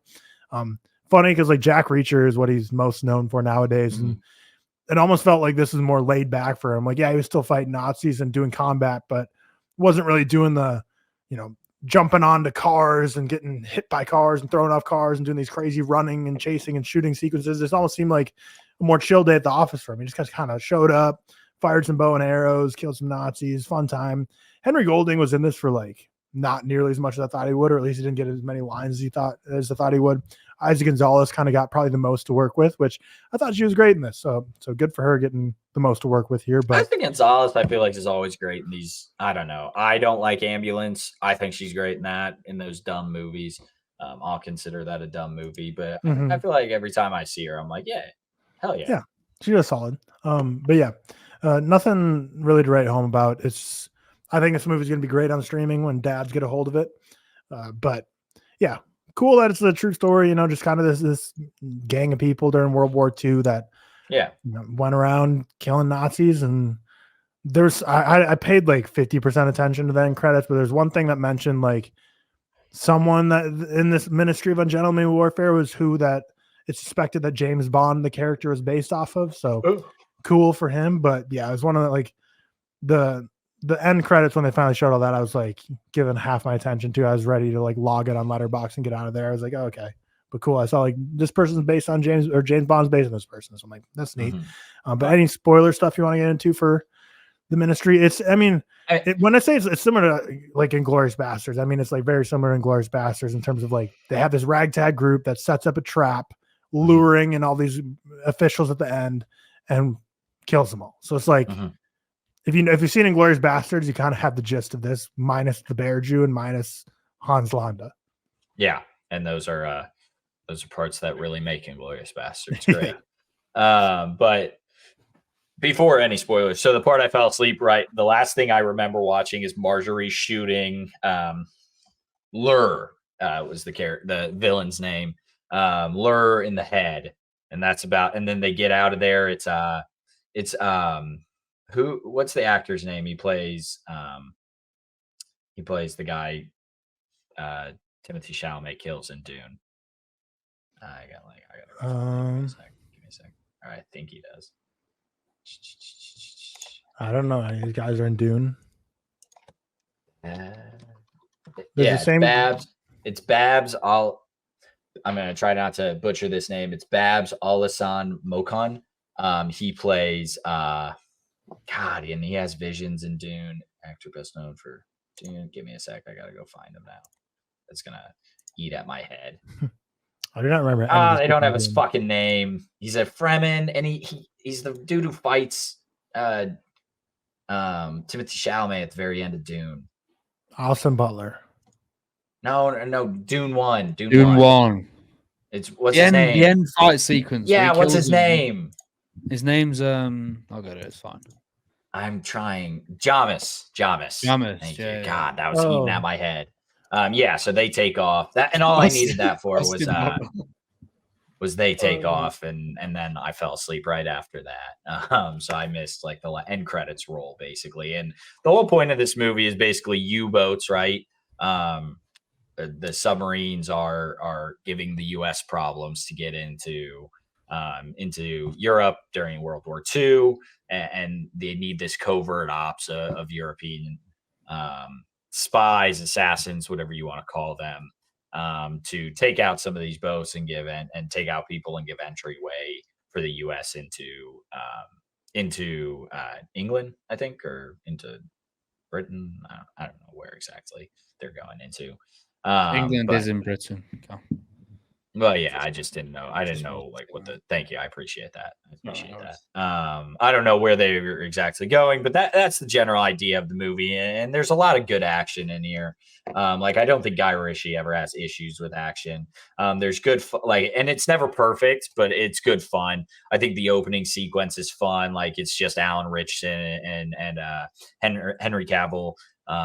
Being chaps, being funny on a boat, basically like a fisherman's boat, and a bunch of Nazis board it, and they start laughing at this Nazi, and then the Nazi gets real mad, and then he's like, "I'm gonna kill you all now," and then it's like, "Oh no, we're not fishermen, we're gonna kill you," and it's dumb fun, but it's a fun fight scene, and then you get Henry Golding's character is like it's like a bomb specialist, but he basically goes and lays bombs, and you get a big explosion of what could be a dreadnought.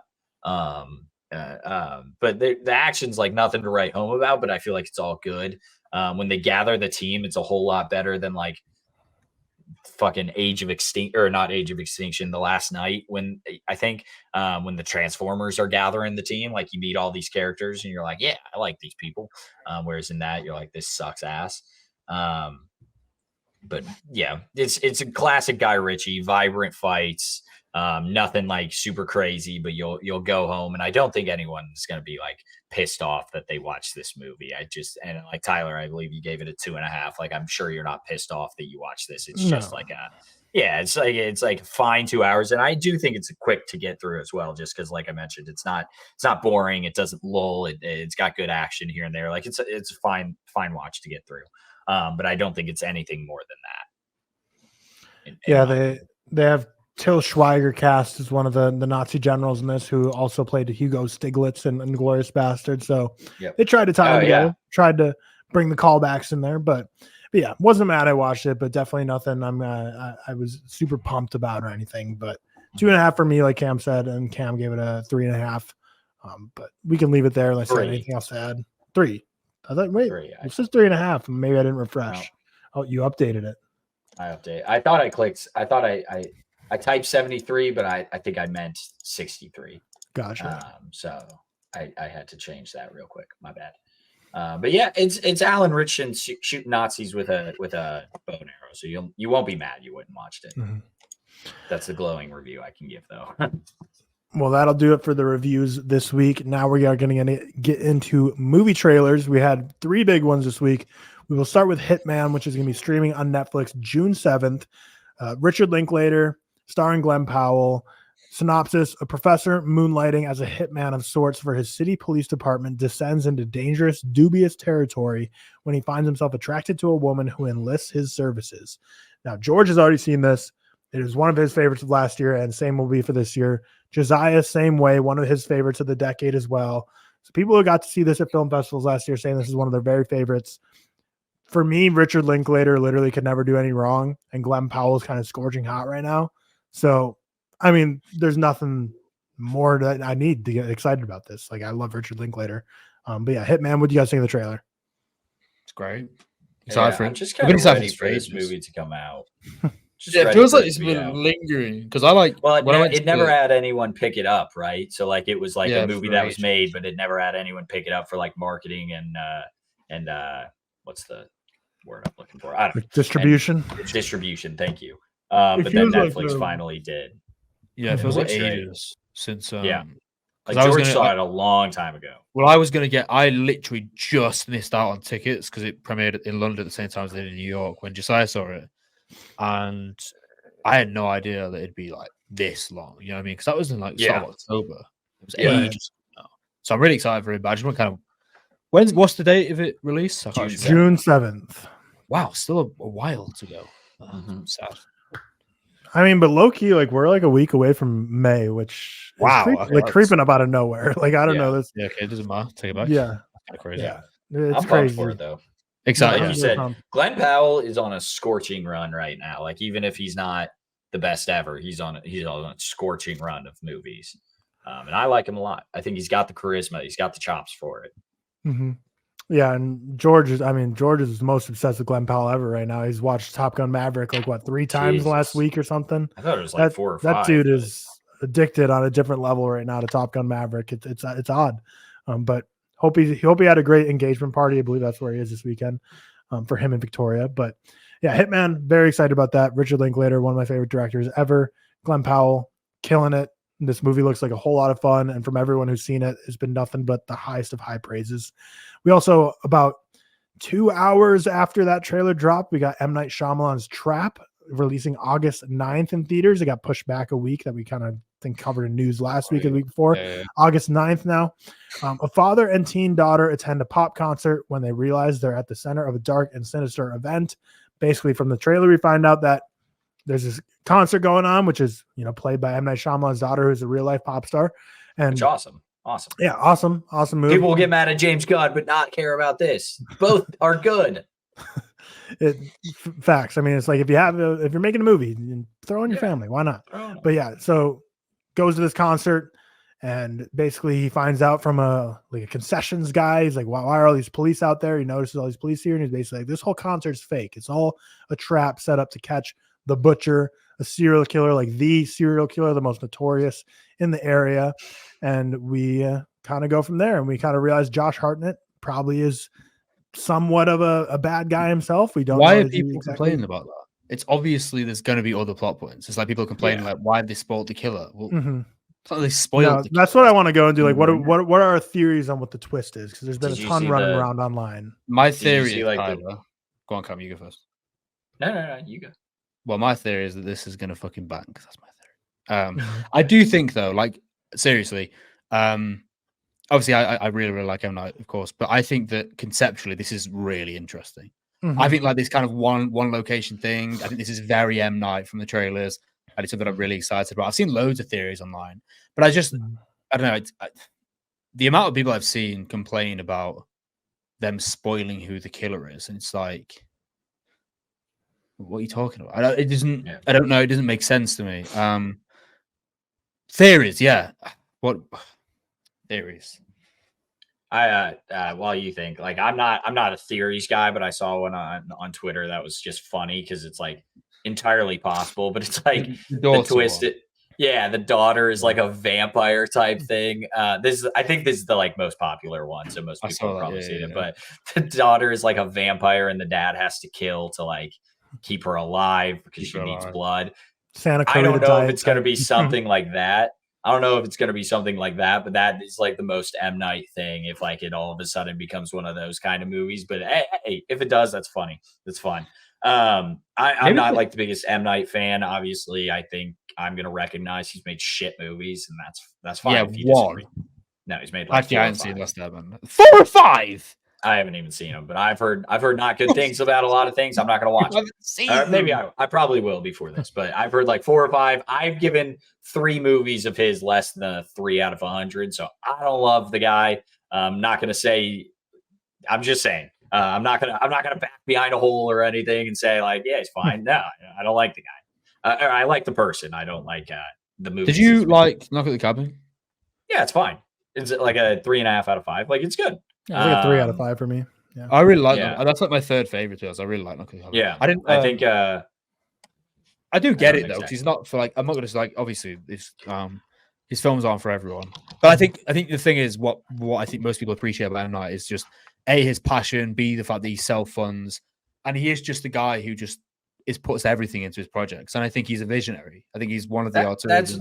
That's what I said last week. I said at the very least we're getting like we're gonna get some sort of new twist in movies. It's not gonna be a straight up like this is the trap. And then action movie or something, like you might get from like a Guy Ritchie movie. You'll always have people excited by the trailer, exactly. Whether you like it or not. Because he for that, I respect him a lot. And I'll catch up on his filmography by the time this comes out. But also Josh Arnett. I don't know. I'm not a great like theorist, so I don't know exactly what's going to happen or like have any ideas. But I am excited for it. I hope it's like a dumb, fun M. Night twist, like a Vampire Daughter or some shit like that. But I think it'd be very boring if it does not have that. I don't think it will be some sort like that. You don't think it will? Well, I mean, judging off his last film, yeah, I don't know. Knock at the Cabin doesn't have any twists. It's like, hey, I like. The twist is it doesn't have twists. But Knock at the Cabin went in a different direction than its original material, which I liked, and I get what people don't, but I like the way it took. I know it's a difficult one because I've seen loads of stuff like simple ones about how it was a daughter that's killed the whole time, yada yada, and he was just kind of protecting her, whatever, which is plausible. I don't know. I don't know if it will have like a huge thing. There's definitely something that's involved because there's always something more. I don't know. I don't really have any personal theories, to be honest. I'm kind of just going in hoping for the best, and I do think he'll be good, like personally, and I think Josh Arnett is it's good to see him in things again because I think he's a great actor. Like, I mean, he had a period of like years of not really doing much, didn't he, or nothing of note. Then he had Oppenheimer and Black Mirror back to back. He's so good in Oppenheimer as well. Like when I watched it yesterday, every time I watch it, he's like really such a great actor, and I think he's the guy who could lead a film like this. And I think the trailer is again. I'm a fan, but I think the trailer's great. I do think the trailer's really, really good. I think the trailer's awesome. I think the premise is super cool. It's like so stupid but intriguing because like this is obviously just would never happen in real life. No federal government agency is going to put 30,000 people in harm's way to trap them in there this year. Like it's just so bonkers, but like so interesting and such a cool, neat premise. The 3 like theories I've seen online on top of the vampire kid one is like he's like the second most notorious serial killer and realizes like the number 1 serial killer is the butcher. So he's gonna try and take out the butcher. Another theory is he has like split personality disorder. So it's like similar to Split where it's like it's kind of takes over him and he doesn't really even realize, or I don't know, he has like 2 different areas of personality, which would be interesting because he got a lot of backlash for Split because people who actually deal with split personalities kind of thought it was a very distasteful look at split personality disorders and that they're all psychomaniac killers. And then another theory obviously is that's going to connect to the Glass Split Unbreakable trilogy. I doubt he would because of Bruce Willis, but that would be the one that pissed me off the most because like no, I franchise are out. I don't right I don't think I'd like that, but I really don't think he'd go down the Glass Split Unbreakable direction. I will say that, Tyler, I don't know if you maybe you know how obviously one of the scenes of the trailer he's got in the backdrop is his other daughter's film, which is coming out this year, Watcher. There's like a little what's the word? It's like a TV, like but I don't know, like Jumbotron or something. I don't know. Like a thing, like you hang off bridges, like a banner, sign. A banner, perfect. There we go. I think that I don't know why. I'm like equally as excited for that as I am for this. I love the trailer for that recently. I think that looks so good. I think the Watchers looks more interesting than Trap. I think Trap might be like higher rated by me, but I think Watchers looks more interesting. It has more of my attention more. Or maybe that's what M. Night's just leading you to believe. Yeah. You know? Well, Trap, I don't know. Trap, the trailer looks awesome to me. I'm very excited for it. I think it'd be very cool if it's like Josh Hartnett's like a lesser serial killer, and it's basically a race of him versus the cops trying to kill the big serial killer first or catch him first. Plausible. But that's the most plausible one. Definitely. Cool. It should be a good one. I'm excited for it. Wasn't the highest on Knock at the Cabin. I thought it was fine. I'm not as low on M. Night as most people, but I also don't think he has as many bangers as like the King Glazers of M. Night has. I think he just makes a lot of like good movies. But Transformers 1 released before these two trailers released, but man, Transformers 1 releasing September 20th in theaters. The untold origin story of Optimus Prime and Megatron, better known as sworn enemies, but once were friends bonded like brothers who changed the fate of Cybertron forever. Starring Chris Hemsworth and company. Oh man, I already, because when we did our most anticipated movies of the year draft back at the beginning of the year, I didn't even realize both Transformers and Lord of the Rings. Like I thought they were live action, didn't even realize they were animated. Then when I saw it was animated, my excitement went way down.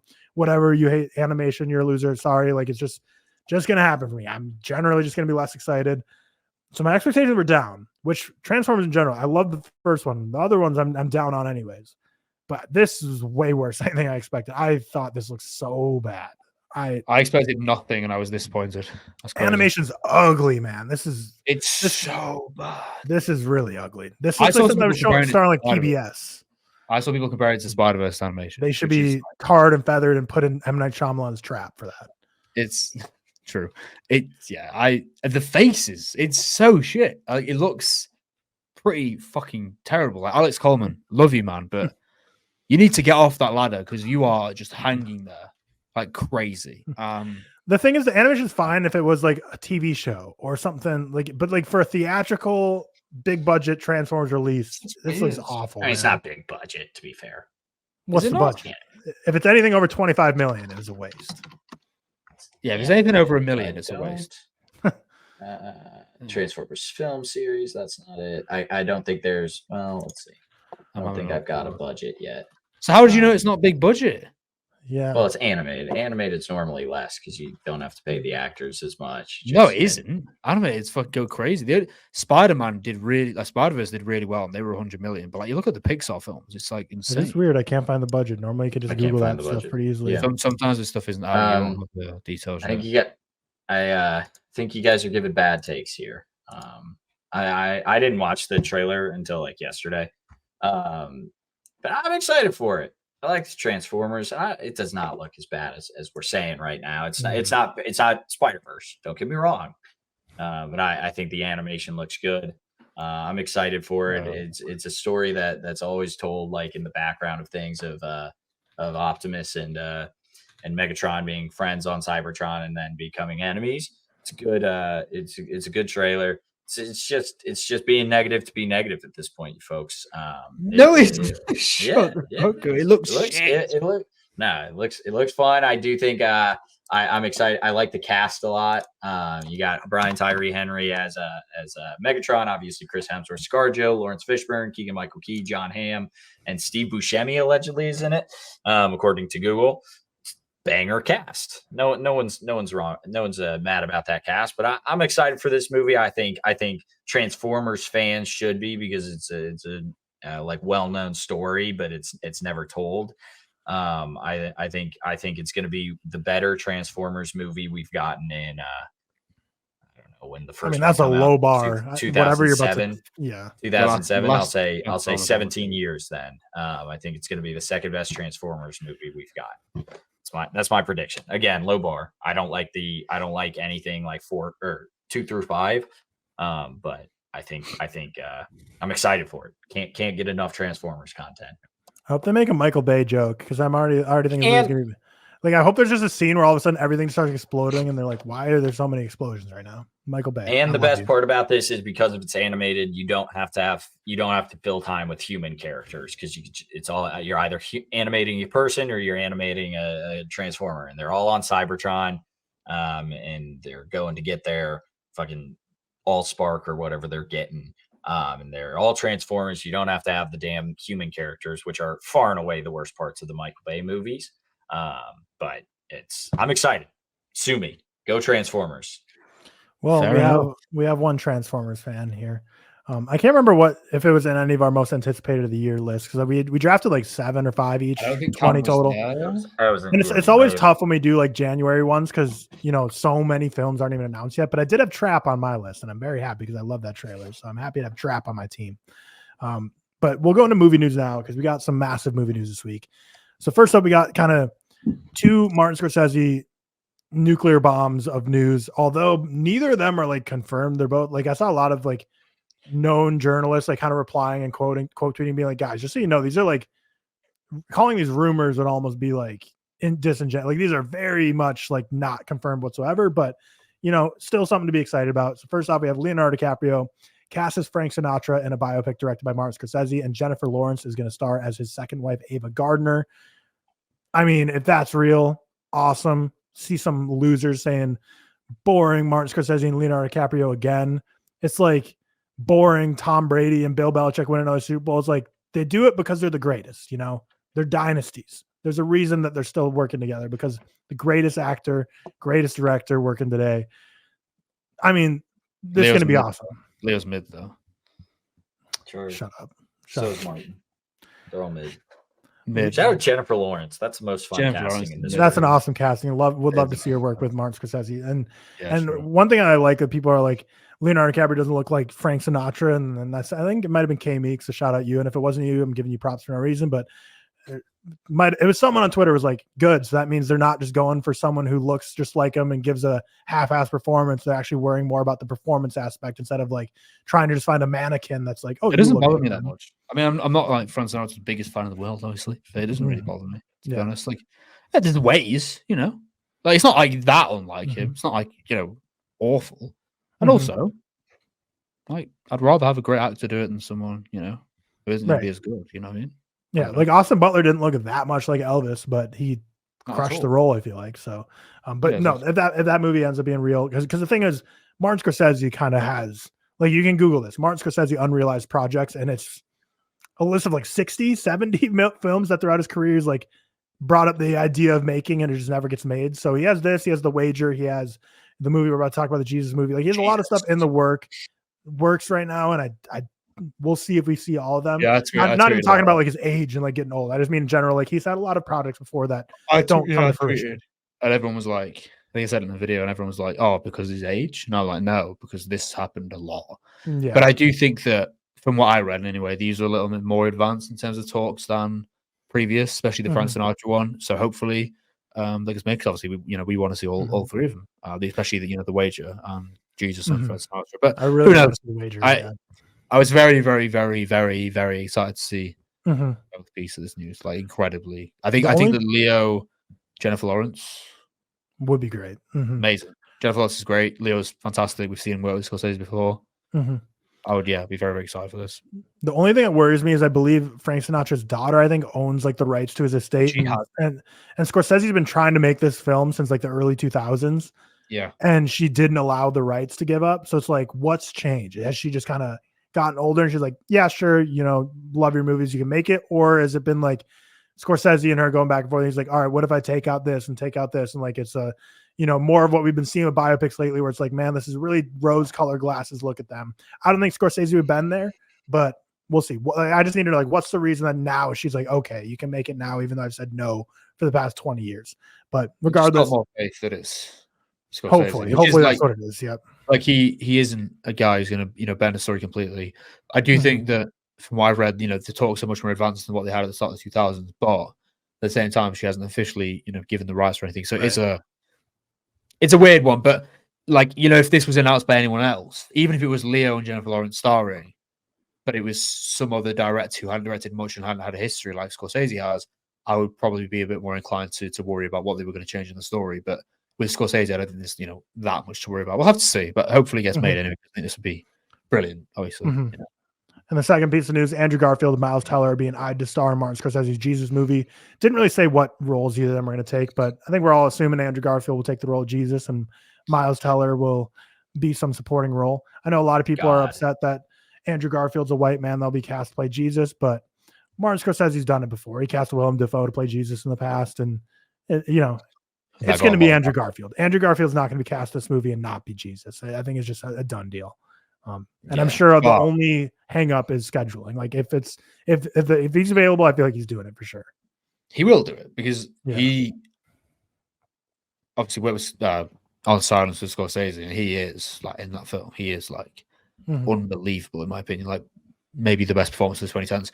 But yeah, it's interesting. I think Miles Teller as well. Really, really like Miles Teller. I think this is a really interesting role for him. I think it's one that he'd do really well in a setting like this. And I think again, like I get the backlash, but it was a similar backlash than what they had in '86 with Last Temptation of Christ with Willem Dafoe.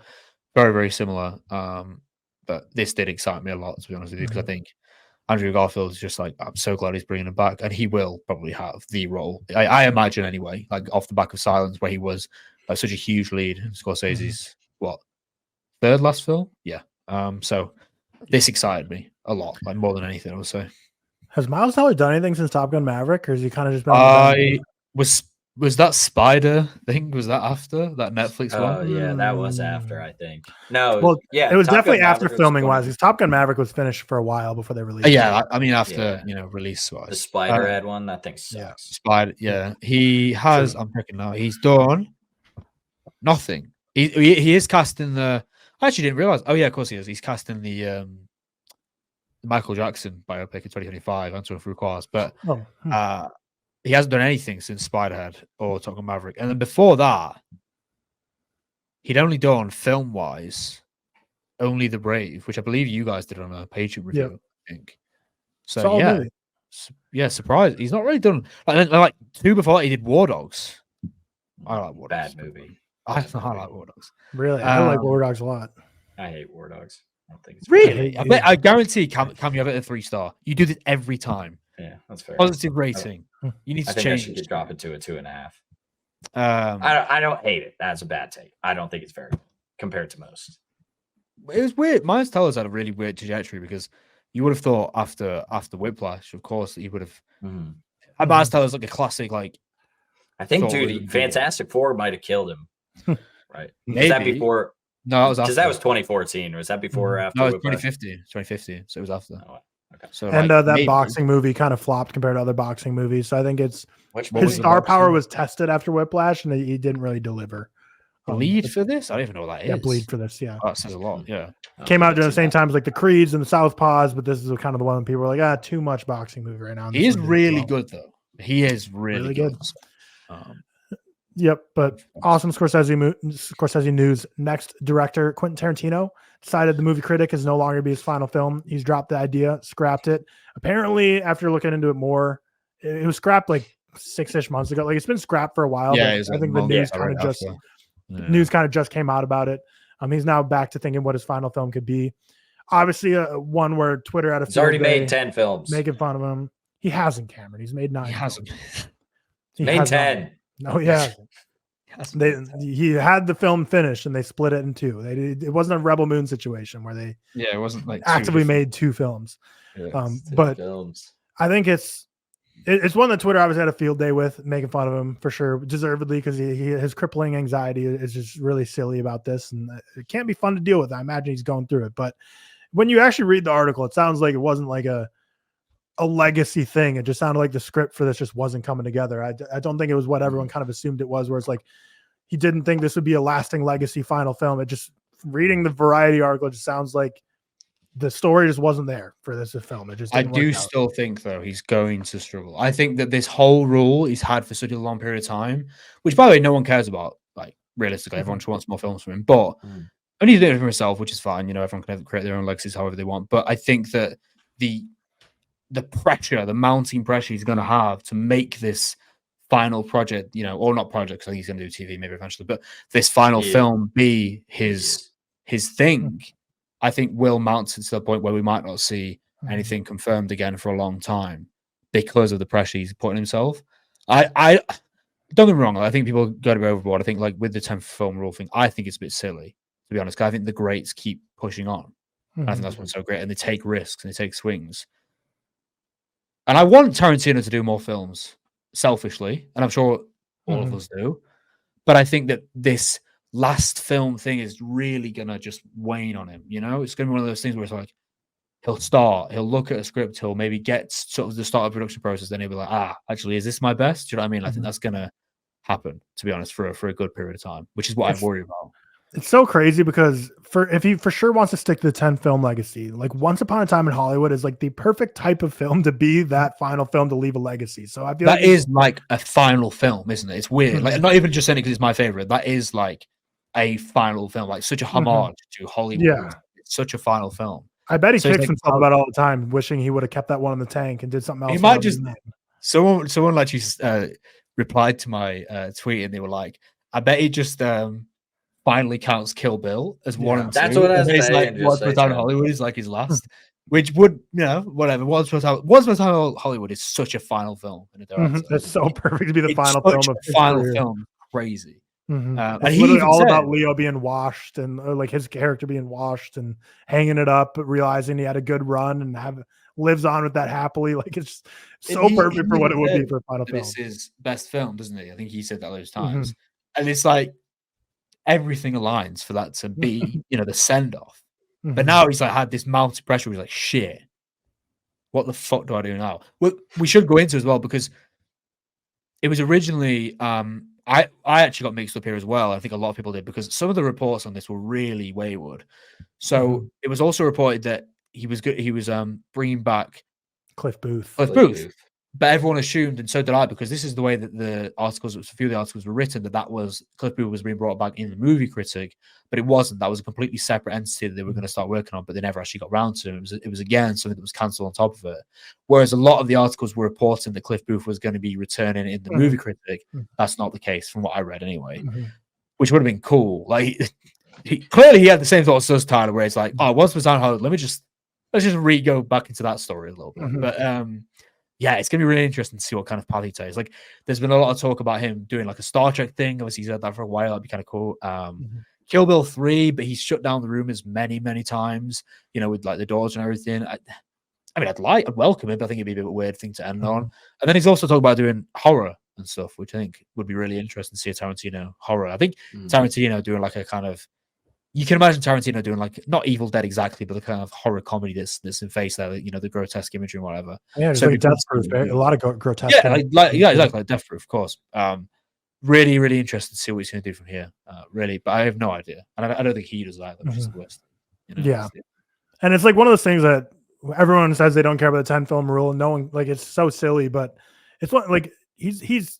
You know, to quote Taylor Swift, he's a tortured poet right now. Like it's one of those things. Like there's no amount of people can say you can make more films. Like it's clearly something like mentally in his head that I'm sure he like probably goes to therapy. Like he's probably so deep in this anxiety that like overrules his life that like there's no way anyone can just convince him like make more films. He's probably he's dealing his own mental battles there. But I would love to see him make more. I know a lot of people are saying like all these other directors are cranking out a lot more, which yeah they are. But you also got to remember like he's a auteur, like he writes his films and directs. Like there's a lot more that goes into that. True. Whereas like just directing films every year, like he writes, directs, produce. Like he's the show for these films. So it's kind of why you know there's usually a more year gap, and he's not cranking these out. Guy Ritchie might write some of his films, but his are all sloppy. Guy Ritchie doesn't sleep anyway. Though, to be fair, that guy's just fucking crazy. But when did he start? Did he start the whole when did he actually make this thing in his head, this 10 film rule? Was it actually at the start? I actually have no idea when he started. It might. I mean, I know for sure they talked about it before the Hateful Eight because I remember going into it. People were like, "It's been a while." I think it might have been like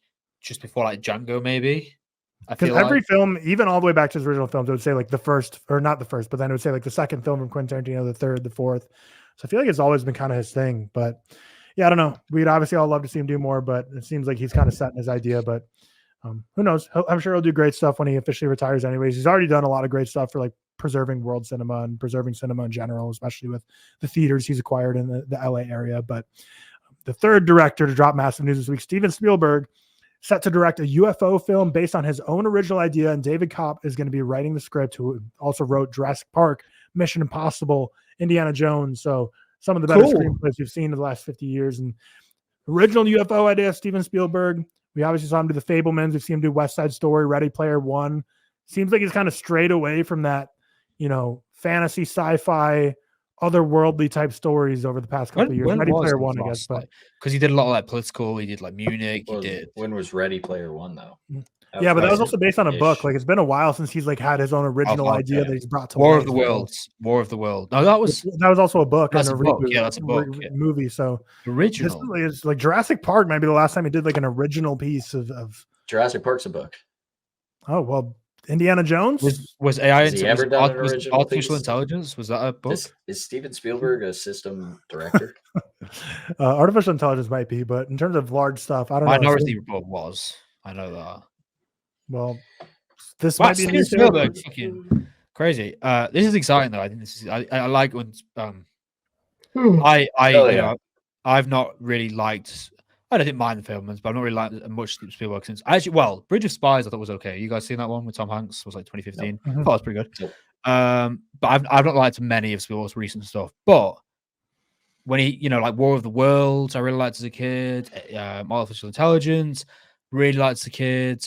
Even now, I like when he goes into like this bag. So this is exciting. I think this news kind of got pushed down as well because it came out like 10 minutes after all the discussed. Yeah, but it's Scorsese the same day. Yeah, I think we're losing Seth a bit, but yeah. I think you're back. But we heard what you're saying. But yeah, it kind of got buried. A lot of big news this week. But yeah, with that, those are kind of like the three big director news we want to talk about. And then we got some other movie news we can quickly go through. So we had some more AI usage this week. First, A24 released AI generated posters for Civil War on their Instagram and Twitter, and still up there. It's been like 3 days. Haven't addressed it whatsoever. It's very clearly AI generated and stuff that's just not even in the movie whatsoever. So very shitty that a film studio that champions themselves as preserving indie cinema is out here just releasing. How hard can it be?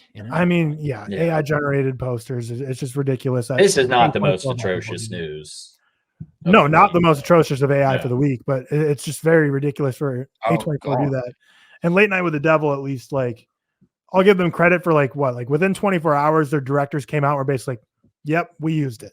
A24 just like leaves them up there and like hasn't even addressed it. When like, if you go on Instagram, all the because like it's one of those things like, oh, AI generated, is that just like a film bubble on Twitter? Like no one else talks about it. It's like, no, all these like 10,000 liked comments on A24s are like, can't believe, like, what the fuck is this? Why are you using AI? It's also, I will say with like Late Night with the Devil, and I'm sure other things, they made it 2-3 years ago. A24 should have known the backlash would come. The posters are much different in the sense that you just and also you're not losing money. You used AI to generate them, so you're not losing money if you don't post them. And like you just very easily could not have posted the clip or the posters. Like it's so simple, but so stupid. But yeah, like Cam was alluding to, way more egregious this week is Netflix's use of AI generated images in a new true crime doc, What Jennifer Did.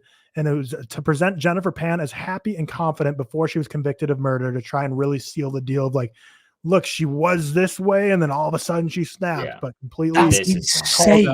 This is absolutely like absurd. Do you guys know the story of this case? Because I'm a big, I was when I was drinking a big true crime guy. Seth lore.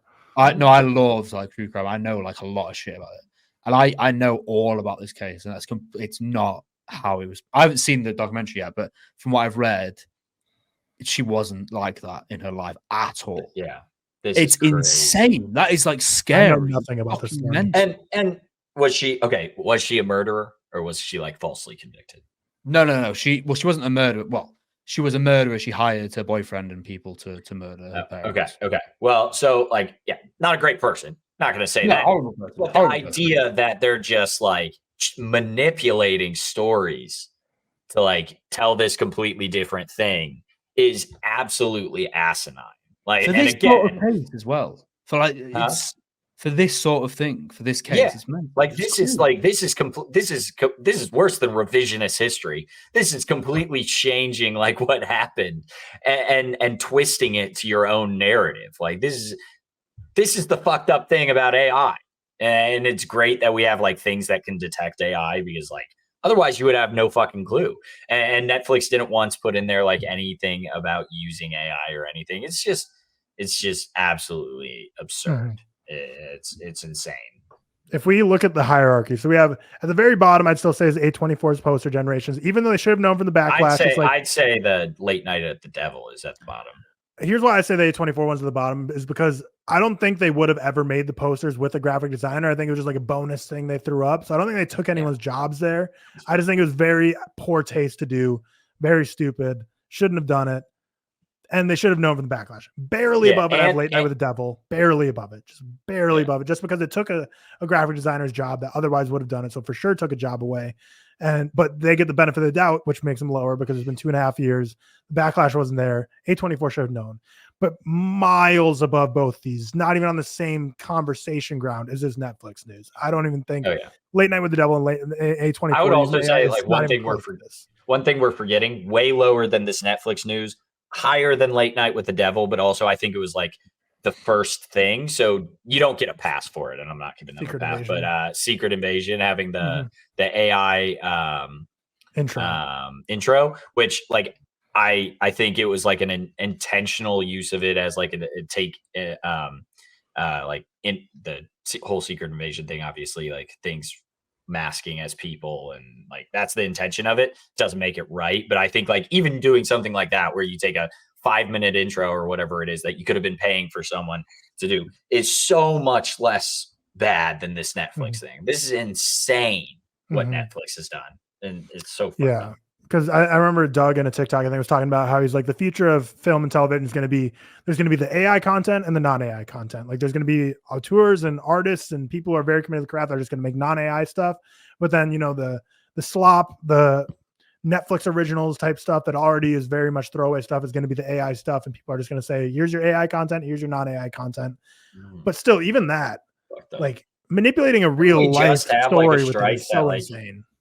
Didn't we just have a strike that, like, that's the problem though. They bended on like everything AI, which is why I think it's so silly. Anytime Fran Drescher, any of them makes their speeches about how they stood up to AI when they completely ruined everything with it, and like basically like had allowed voice acting to be replaced with AI, all kinds of stuff. They are very weak on AI. And the next time the deal has to be made, I guarantee there's gonna be even more AI concessions, because that's just the way the world's going. And like I said, like Doug kind of says, you know, there's going to be AI content, non-AI content. Like there's no way it's all going to be removed, but absolutely crazy that happened. Just ridiculous, but you know, we'll see what comes of it. I think the fact that they're manipulating like real life people is just insane, absolutely insane. But moving on to the next piece of news. So Disney Plus is introducing channels to its service, and they're going to function like old school TV channels with different channels for different genres like Marvel and Star Wars. We're just going back to cable. Ridiculous. Cable. Yeah, so it's just stupid. Cable, because they've already merged with ESPN, so I'm sure they'll have like an ESPN live channel. Sports, like they're all owned by Disney owns Hulu and ESPN and everything, and also ABC. Like the amount of things that Disney owns, like you just put, it's just TV. It's just TV. It's literally just we're going back. Time is a flat circle. And then Netflix's new movie strategy is reportedly more about audience, less about auteurs. And I actually was it ever about auteurs? That's why I actually don't hate this news. I actually think that's Netflix is kind of understanding where their lane is, and I actually think it's like a good strategy. I think they've been doing a weird because what they've been doing is taking the maestros, the Manx, the films that are made by like true directors out of theaters. Like we're getting Hitman released. Like by doing this like 50-50, I feel like they've been taking away theatrical experiences for like directors that deserve them. I kind of like this news. I feel like they should be like sticking to their bag and make the Gray Mans, make the Triple Frontiers of the world. You saying the Russo brothers are not true directors? No, they're not. Yes, they're system directors. But yeah, I actually don't hate that news. I think if they actually stay true to it and they just like focus on making the slop, which I'm saying negatively, but like there's plenty of like Netflix originals that I'm like, that's exactly what I needed right now. Just like an easy 3-star watch, nothing crazy. So yeah, just stick in their lane. Like I don't mind that news whatsoever. Then we got some casting news here. Keanu Reeves been cast as Shadow in Sonic 3. I know Sonic has a huge following, but I liked Sonic 1 and 2. Didn't hate him, but Keanu Reeves joining. I will say Keanu Reeves, wildly known to not have like great voice, the most expressive voice. The first thing Shadow's going to say in Sonic 3 has got to be yeah. But he voices Duke Kaboom in Toy Story 4, and I think he's awesome in that. I like Duke Kaboom a lot in Toy Story 4. So I'm giving him the benefit of the doubt here. That being said, like you couldn't get my energy up for a Sonic movie. You can get my energy up for like I don't even hate them. Like I think if I hated them, I'd be more excited for this. But it's one of those. I think they're both like 2.5, 3 stars. They're nothing special. That's where I'm at with them. Yeah. Then we also got Riz Ahmed cast in Wes Anderson's next movie alongside Michael Cera, Benicio del Toro, and Bill Murray. Awesome casting. Love to see that. Riz Ahmed joining the cast. Get Dev Patel in it as well. Yes, I mean he's been worked on the Roald Dahl shorts. Get him in there as well. He was so good in them. Fits perfectly. He really was. And then Now You See Me 3 kind of cast like 3 of the greatest up and coming actors we have today with Dominic Sessa, Justice Smith, and Ariana Greenblatt. Ariana Greenblatt's agent needs to be studied because I know she has a Nepo baby. Her parents are both like Broadway producers, but still, like she's in everything. Like, but Dominic Sessa, obviously very hot right now after the holdovers. Justice Smith was great in Dungeons and Dragons. Yes, I saw the TV Glow coming up in a couple of weeks, so he's really hot right now. So Now You See Me 3. I mean, I don't really like the first or second. Yeah, the OG cast as well. I don't really like the first 2, but I think it's a smart play for them. They're reviving a franchise that we thought was dead, and they're bringing in some really buzzy young actors. I think it could be a smart move for them. But don't think it's going to be anything crazy. But cool to see Dominic Sessa get more work. Keanu Reeves, another bit of his news. He's going to star in Ruben Östlund's next movie. The entertainment system is down, and the film is a social satire set on a long-haul flight on which the entertainment system isn't working, which sparks major chaos. Sounds very Triangle of Sadness coded. People hate Triangle of Sadness on Twitter, don't they? I'm still a Triangle of Sadness guy. I like it. A lot of people think it's like very like superficial social commentary, but it is. But I still liked it. Yeah, I like it too. But yeah, I remember like hearing something like not a conspiracy theory, but one like theory for why like airplane mode is like a thing on planes, even though it doesn't interrupt anything, is like they think if you're like allowed to have your phone and be like up to date with like text messages and phone calls and news and work, that it would make you go like stir crazy while in the flight. And they want you to be, just calm, no disruptions. Don't get all in a tizzy in your flight, no fights, no stressed out, anxious people. So maybe that's kind of what this movie's playing on, is like once that, your streaming service system's down, you have nothing to do but just sit with your own thoughts and talk with people that are going to start going crazy. But on a plane, going to be very stressful, just like, on a cruise ship for Triangle of Sadness. Couple quick pieces of news to end off. An English language Old Boy TV series remake is in the works. Very negative. Park Chan-wook to produce. Maybe. Park Chan-wook's in? There's director's jail. He's in HBO Max jail right now. The Sympathizer. Because I bet the old is good though, isn't it? Right, but I mean, like he's not popular. Like Decision to Leave got 0 Oscar noms, and then all of a sudden he gets thrown in HBO Max jail, where it's like, just produce us TV shows, and then we'll give you a budget again. Yeah, Warner Brothers will give money. But I mean, obviously Seth, you posted the other day 5-star for or 5-star Do the Right Things from Spike Lee, 0.5 star for Old Boy remake. So you're very negative on the American adaptation of Old Boy. I mean, it's not good. It's not good. Not also, good, but that is like one of those films where I just fundamentally hate everything it stands for. You know what I mean? It's just like a guaranteed 0.5. I just hate that sort of thing. I just despise him producing gives a little glimmer. So does it though? Maybe that guy's just collecting a bit of cash. Possible, very possible. But I don't think he produced Old Boy. No, I love Pog. Do you get your bag, my son? I love that guy. So he can do whatever he wants. But I hate the news simultaneously. Yeah, I think it's shit. Fair.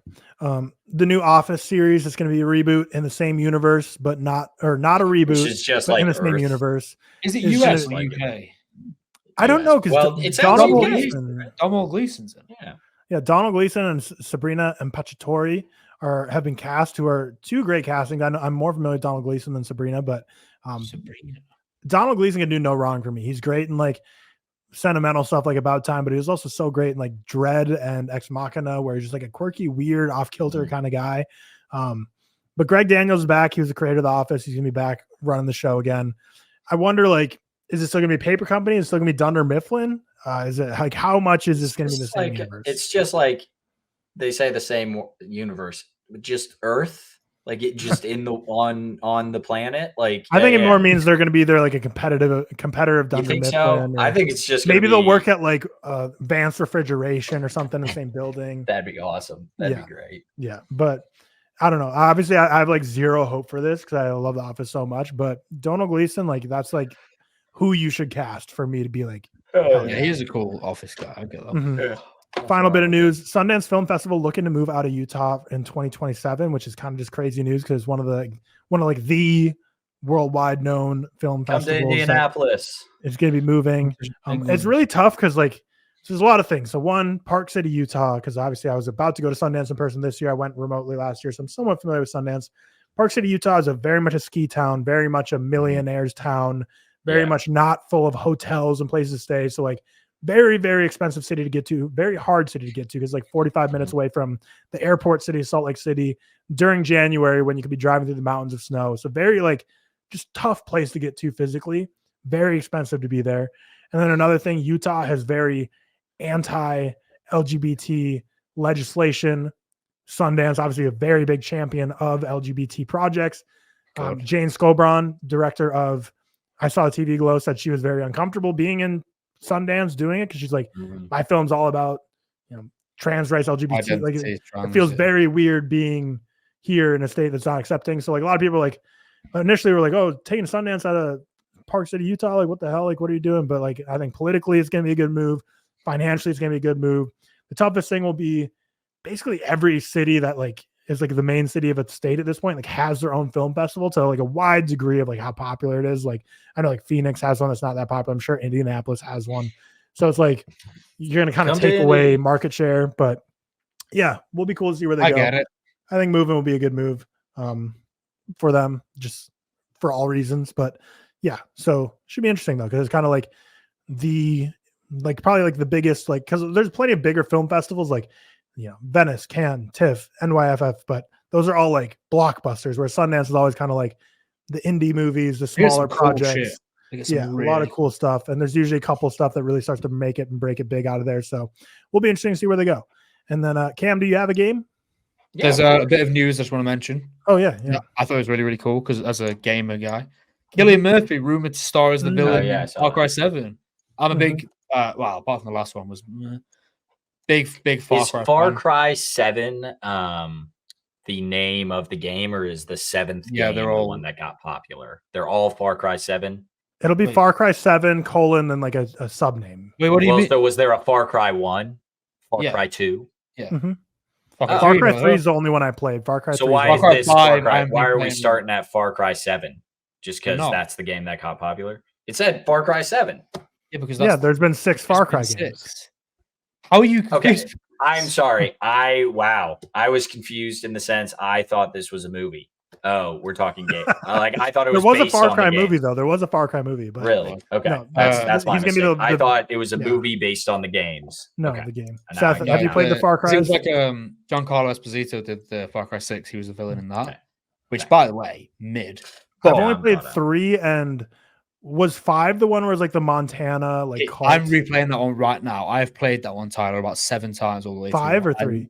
5. I love those are the 2 I played. The Colt Montana one is like just fucking. That one's awesome. Far Cry 3 I thought was awesome. Far Cry 3 is amazing as well. But this is exciting because I do like how they do these casting directions. I think Cillian Murphy. It's really interesting, like post Oscar move.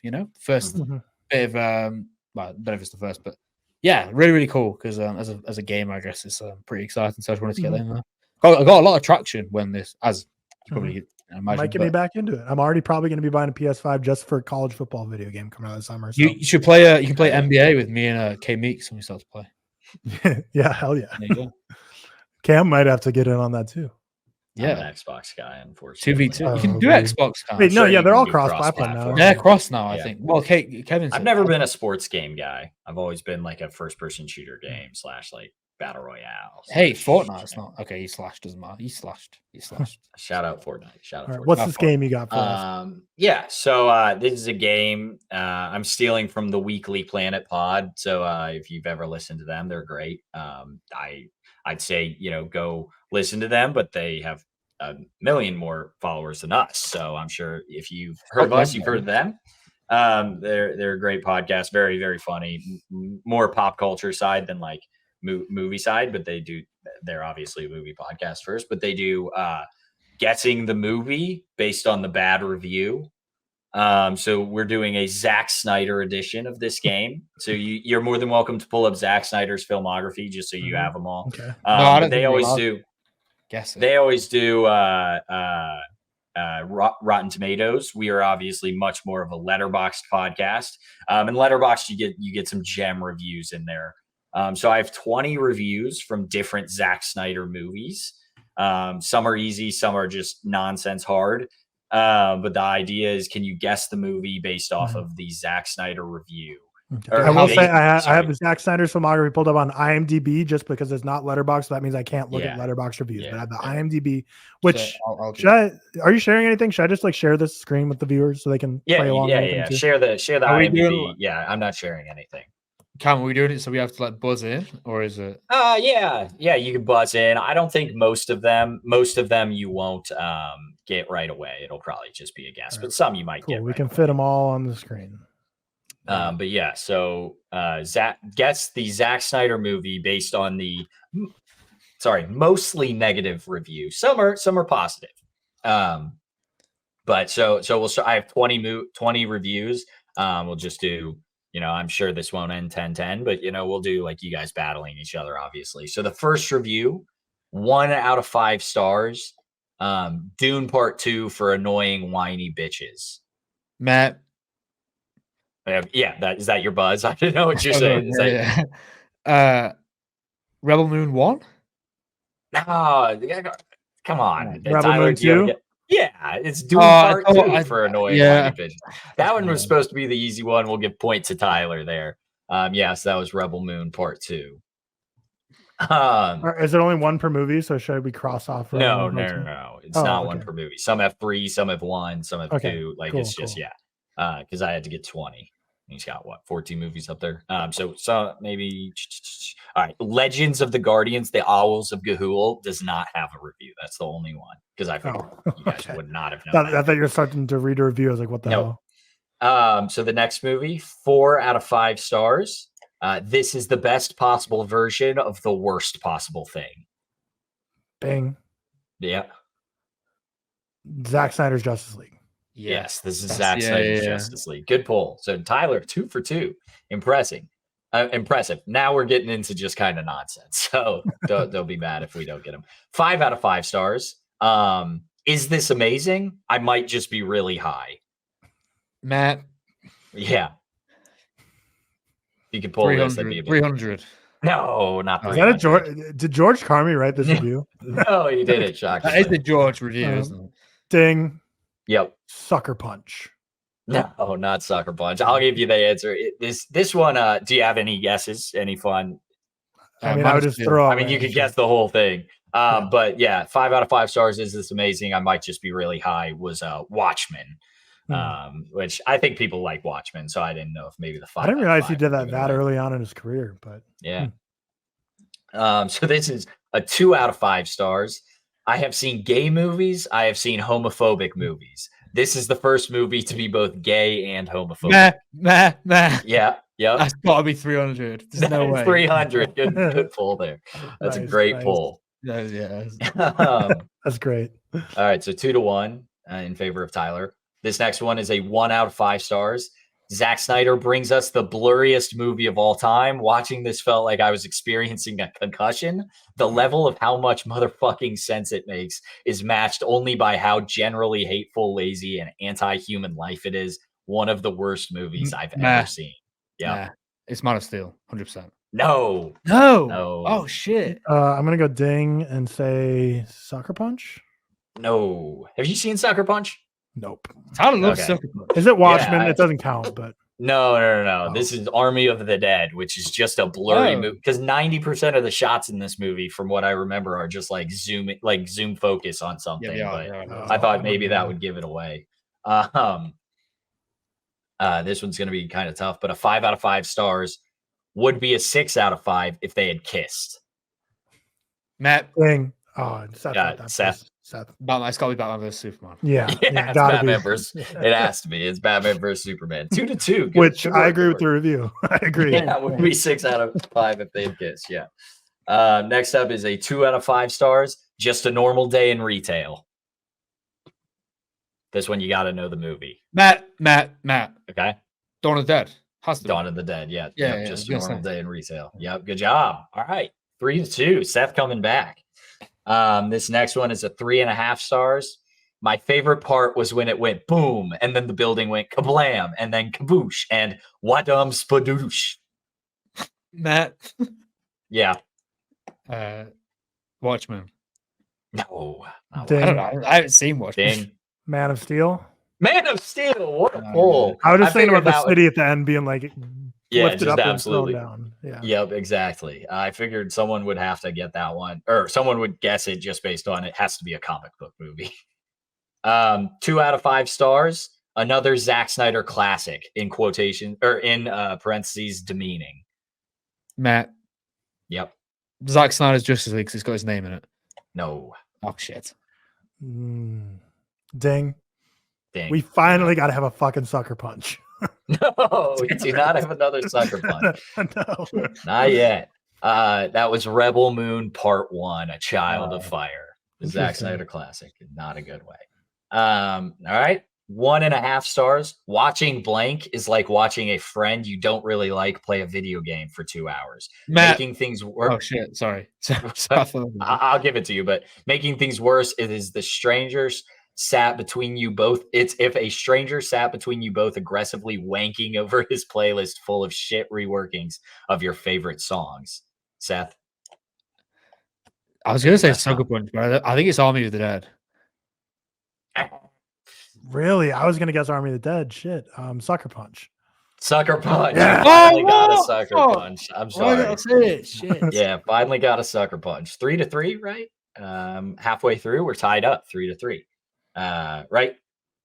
Yeah, no, sure. Tyler's has 4 because you guys Man of Steel. Tyler's got 4. Okay. Nice. 1.5 stars. This is the longest review, just so you know. 1 out of 10, probably the most painful experience of my movie watching life. I don't exaggerate when I say that I spent a good majority of this with my eyes wide, my jaw hanging down, and my face contorted into a puzzled expression, in genuine awe of how horrendous and dull this is. The acting is beyond wood, and the dialogue is almost purely made-up bullshit being mumbled through. And someone needs to tell Snyder that slow-mo and symmetry don't necessarily make for good visuals.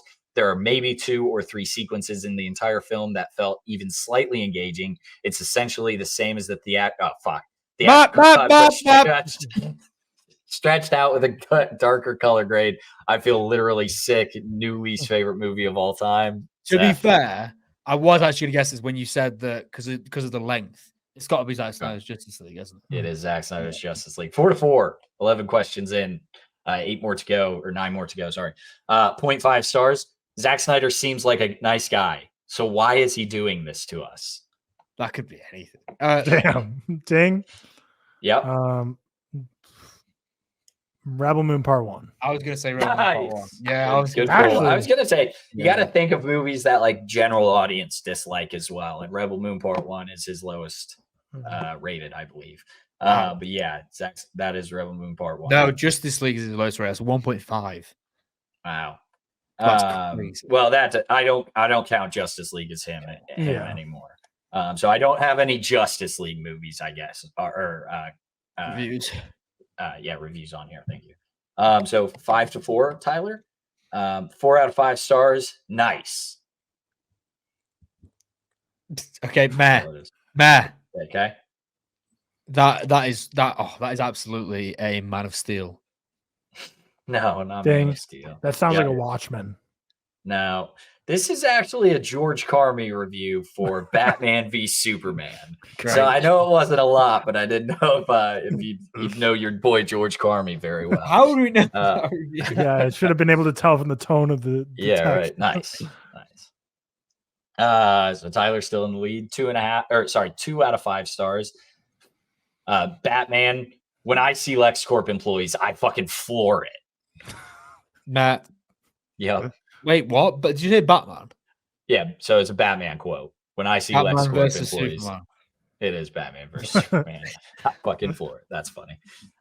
So 5 to 5, all tied up. 14 questions in. 2.5 stars is the next one. This was a really long live action video game trailer. Army of the Dead. Wait, what? What? Oh shoot! I said it. I'm sorry. Oh my god! I read it. I was distracted. I got a text from Emma. To be honest. I was distracted. I got a text from Emma. It's a wash. Sorry. That is my fault. A really long video game trailer. Army of the Dead. I'm sorry. I got distracted. Oh my god, right. That was wild. My bad. So we're on the final one now. There's for all the marbles. No, we're on 16. 5 more. 4 more. 5 more. 1.5 stars. I cannot tell you one of these characters' names. They might be the most boring group of people ever put to screen. Matt. Okay. It's got to be Rebel Moon, surely. Yeah, it is Rebel Moon. Okay. I'm counting that as part 1, but yeah, it's. I did mean you're correct. Yeah. So Seth takes the lead, right? 6 to 5. Yep. The next one, 0.5 stars. I can't believe he's threatening us to make 4 more of these. Damn. Matt. I saw Tyler. It has to be Rebel Moon part 1. Yeah.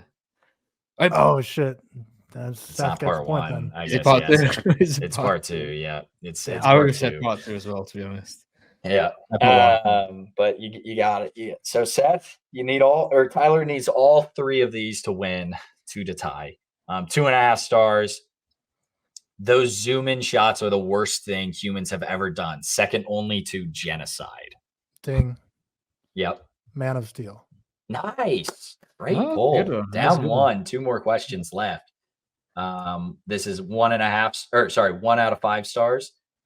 At least this guy wasn't hired to direct any more superhero movies. Ding. Yep. Zack Snyder's Justice League. Nope. Ding. Yep. Did he freeze or is he thinking? No, I'm bad. Oh my god, he was still as hell. That was it wasn't Zack. Batman vs Superman. No, it's his early work, Watchmen, his first superhero movie. I get the irony now. That's a funny review. Props to them. That's a funny review. That's a good review.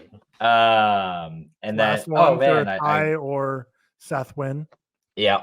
I don't have the stars on this one. Apparently, I didn't write them down. So sorry. The only part of this I liked is when the coins fell out of that guy's pocket and everyone shouted "traitor," and I thought they were shouting "ooh, treasure." Ding. I really don't know what this is, but I'm gonna have to throw some out there.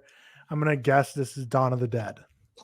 No, it's not Dawn of the Dead. I think this is 300, by the way. It's 300. Good work, Seth. I think I actually remember that. Good work. Seth with the win. Good job. Fun little game. That's all I have. Back to you, Tyler. Perfect. Well, that was game. Fun. Yeah, that was fun. Good job. Zack Snyder we'll have to do more of that in the future. But yeah, that'll do it for today's episode. So on Thursday this week, we are going to be doing a draft of the best movies with a color in the title. So it should be a fun little draft on Thursday on Real Quick. And then on Friday for patrons only, we'll be doing a review of The Ginger Dead Man. Should be a silly little old goofy time. But before we close out here, thank you to all of our patrons, of course, but especially our executive producers, Stefan Johnson, Sean Morales, and Stefan Niebrick. Thank you all for making this possible each and every week. We hope you enjoy this episode. We've been doing some longer episodes. George here. George needs to come here and tighten the reins on this thing. Batten down the hatchets. We don't want to be giving out these 2-hour plus episodes like they're hotcakes. Just kidding. We love making content. Thank you all so much for supporting the podcast. Leave a like, leave a comment, and we will see you on Thursday. Peace.